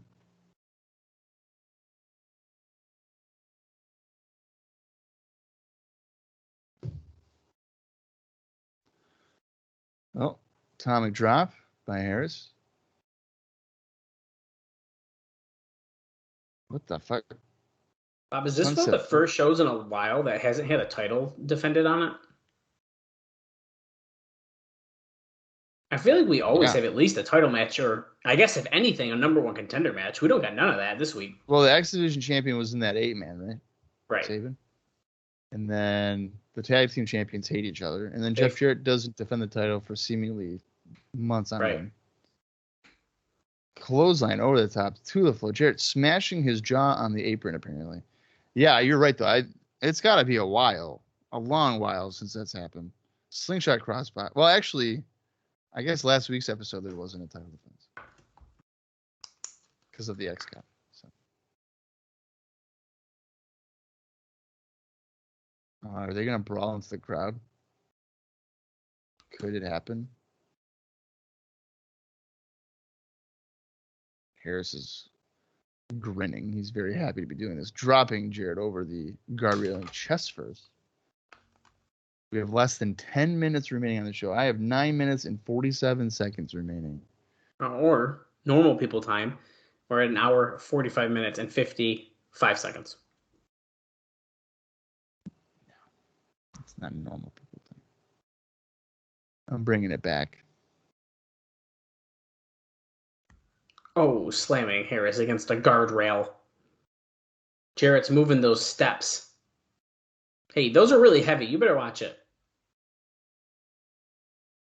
It's like tinfoil. Oh, reverses an Irish whip. Jarrett gets thrown into the post. Yikes. Get him, Harris. Harris is wearing his nice white gear tonight. No James Storm ringsider at all or anything tonight, which I think is kind of interesting. He is hurt.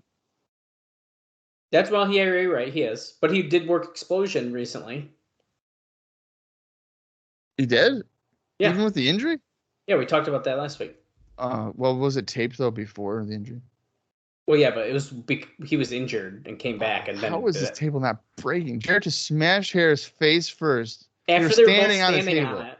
Yeah, and he smashed him face first. The table doesn't even budge. It's like a brick. There is no give to that, Dallas. That's a steel table. I'm convinced. I told you, eventually, once they go to the impact zone, it's like a giant like glass thing, like a plexiglass, and then it really doesn't break. Yeah, it ain't breaking for nothing. So if it doesn't like break in the Asylum time, by the way, I mean, technically my bet expired, but I'll let it keep going, dude, until we reach the end of the Asylum. I think, this is a fun fact. Is Impact Wrestling TNA the only company to not have an announcer table break? They might have in more current times, but like even those, since they do pre-tapes, half the time the commentary is like done post. Right, so does it even count as an announcer table? Like, well, because then it doesn't have one. Yeah, I don't know, dude. I'm curious if we're ever gonna. I don't think we ever are gonna see one ever.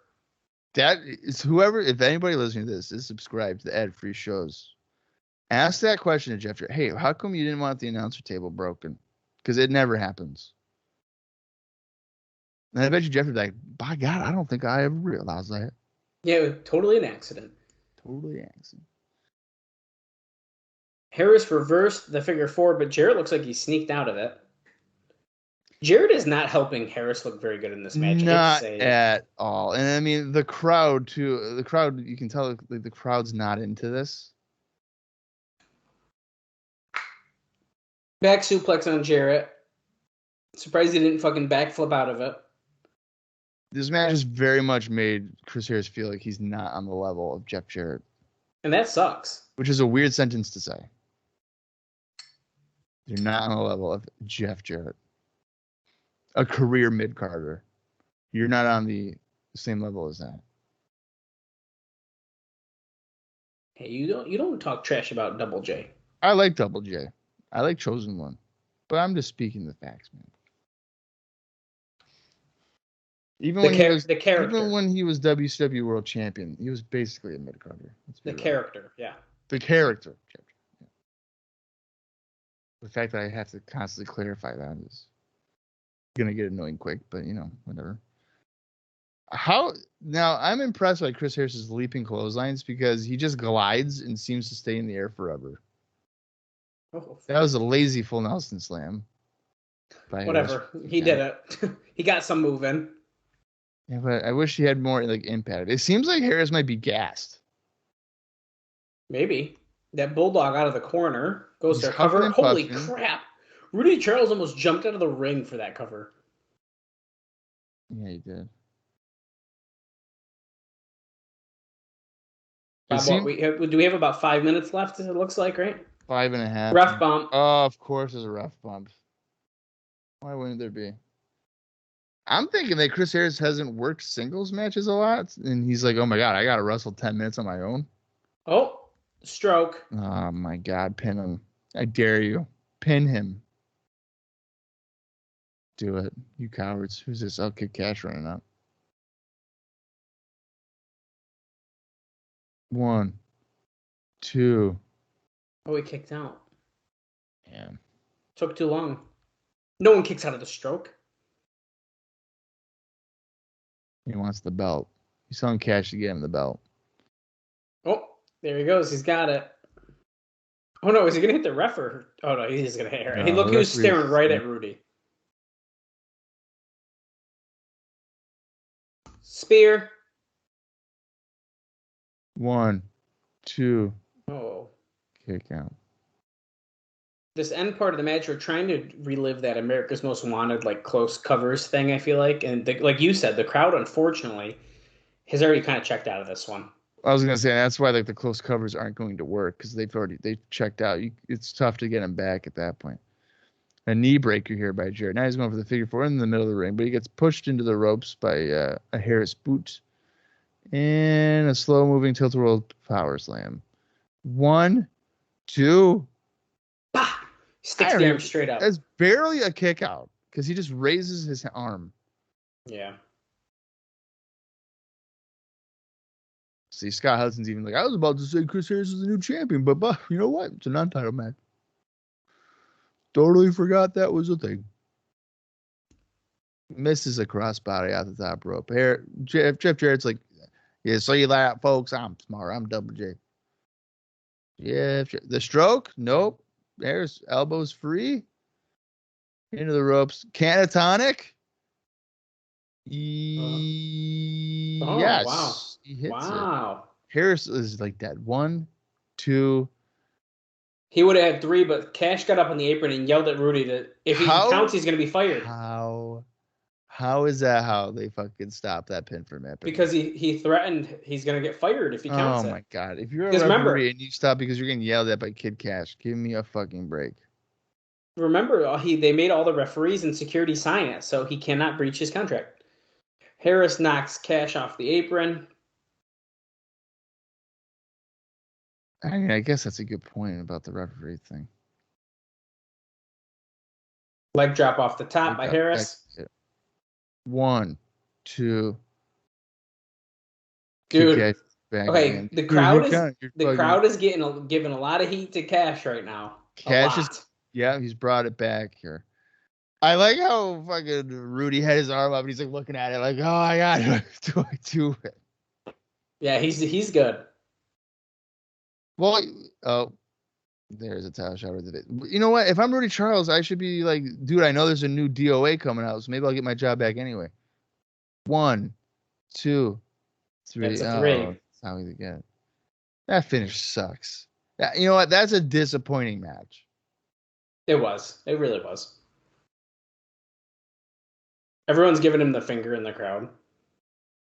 He's got the microphone. I'll say it last week, and I'll say it time and time again. We can do this the easy way or the hard way. Oh, it's going to be my way. Oh, I hear TNA. Wait a minute, Jarrett.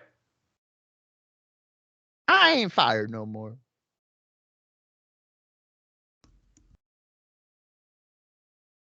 You publicly humiliated me last week by firing me on national television.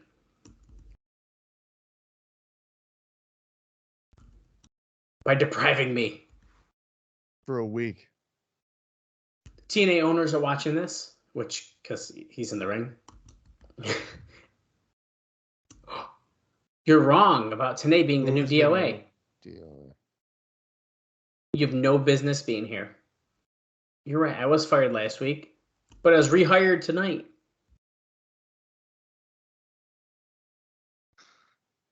He assures him he's going to do everything to turn this company around, and they take the power away from you. You out of control egomaniac. Let's see who it is, Bob. The new Director of Authority. Oh. The entrance song was censored, but it is, in fact, It is Vince Russo. Vince Russo, who got a haircut. Clean shaven, yeah. Whoa, dude. He looks so different. Yeah, he does. And I like how his theme music is still the fuck you. I thought that was pretty funny. Vince Russo, new Director of Authority, Bob. Wow. And Jeff Jarrett's like, I can't believe this. This is unreal. So a role reversal of sorts here. So Russo's the face now and Jarrett's the heel. I'm very, very, very curious how it's going to play out. I am as well. And so in that regard, I guess interest for next week's episode is higher than it was before that. I don't know about you, man, but I'm kind of feeling like this week gets a thumbs down from me. So I was going to say more in the middle on my end. However, I do agree with you. I mean, it was really a letdown week. Besides Russo being announced, what really happened? I mean, nothing good. Right. So that kind of sucks. Yeah, I'm definitely disappointed. I mean, Diamond and fucking Swinger breaking up, that sucks. Dare I say this? I think one of the best parts was Johnny Fairplay shooting at China. I was just gonna say that might have been the best segment on the show. But yeah, dude, Swinger and Diamond breaking up is a really, really big bummer. I think it's a mistake. But if they do something with Diamond, I think there's some opportunity there. So I want to stay in the middle, but I think I'm going to agree with you, Bob. I think it was a thumbs down show. Yeah, that's just so weird. Because we had a bunch of stuff. I mean, we had a lot of matches for the first time when it seems like a while. Usually it's like 5 or 6, it feels like. And we had like 8 or whatever it was. I don't even know. Right. A lot more than 5 or 6. It just sucks because, Bob, this is officially our first thumbs down show of 2004. Yeah. So that's kind of a bummer. But you know what? I think what really bugs me is with that main event that Cash was threatening to fire Rudy Charles, and like Rudy's just, it's been promoted the entire show that there's going to be a new DOA. So why would that still stop you? Yeah, I mean, I think that's a pretty good point to bring up. So that's kind of because he could have got. You know what I would have done? I would have had Rudy count the fall. Chris Harris wins. They attack Harris. Jeff Jarrett fires him. TNA comes out. Wait a minute, Jeff. You can't fire somebody when there's a new DOA. And he's like, what the hell are you talking about? Vince Russo comes out. And Vince Russo could be that babyface support for Chris Harris, who just pinned the NWA World Champion. Right. Use your brain, Jeff. What are we doing? I know. But I guess it is what it is, man. What can we do? This is where we're at now. As far as last week's show, I was gonna try to actually I missed one of the announcements for a tag team match, so I was gonna try to peek and see if I could catch it. I'm willing to bet it's Michael Shane and Shane Douglas against 3 Life Crew. I think you're right about that. And we know, and then Raven was like, hey, Sabu, come and fight the Gathering. So that's right. probably going to be a match. So we know that there's a tables match for Styles and Abyss where the winner will then choose his new tag team partner. Right. So next week is not sounding bad, I don't think. I think it's about time that they do a tables match with this whole Abyss thing. He's been putting people through tables forever. And now You would remember, have thought D.O.A. well, yeah. Well, remember, there's the rumor of the ladder match, and we were like, "What the fuck?" Yeah. It didn't make any sense. So, Yeah, that would be absolutely no sense at all. so, I mean, we got some stuff to look forward to. So, actually, I think next week's show, I don't want to jinx us, but I think it's looking up. I think it sounds. I mean, this is a tough week because you're trying to get people back in after a tape like tournament show that a lot of people probably didn't really care about, to be honest. So I understand why this week was probably tough. However, they probably should have tried to do something a little more exciting to try to get people to want to watch it. But I think next week sounds fun, and I'm excited. We know that we're going to see Team Canada versus Team Mexico on March 10th, a few weeks away. I am personally very excited about Team Canada because we all know what ends up happening with who's in the group. So I'm pretty pumped. I have my reasons as to why I'm not pumped. And you know what? I will reveal it when the time is right. And I know you will. And I understand. But my the hindsight I have is like, oh, here we go. Like Team Canada, I'm ready. But I understand that it may take a couple dips before we get to the exciting stuff. Yeah, most likely. Well, I don't have anything else for this week, Dallas. Are you all set as well? I think that's it, man. I'm ready to go home and get into next week. All right. Well, next week we will maybe hear from the new D.O.A. Vince Russo, and of course, a tables match between AJ Styles and Abyss to crown new tag champions because the winner will be able to do so. But until then, for Dallas Gridley, I am Bob Colling Jr., and this has been the TNA Cross the Line podcast.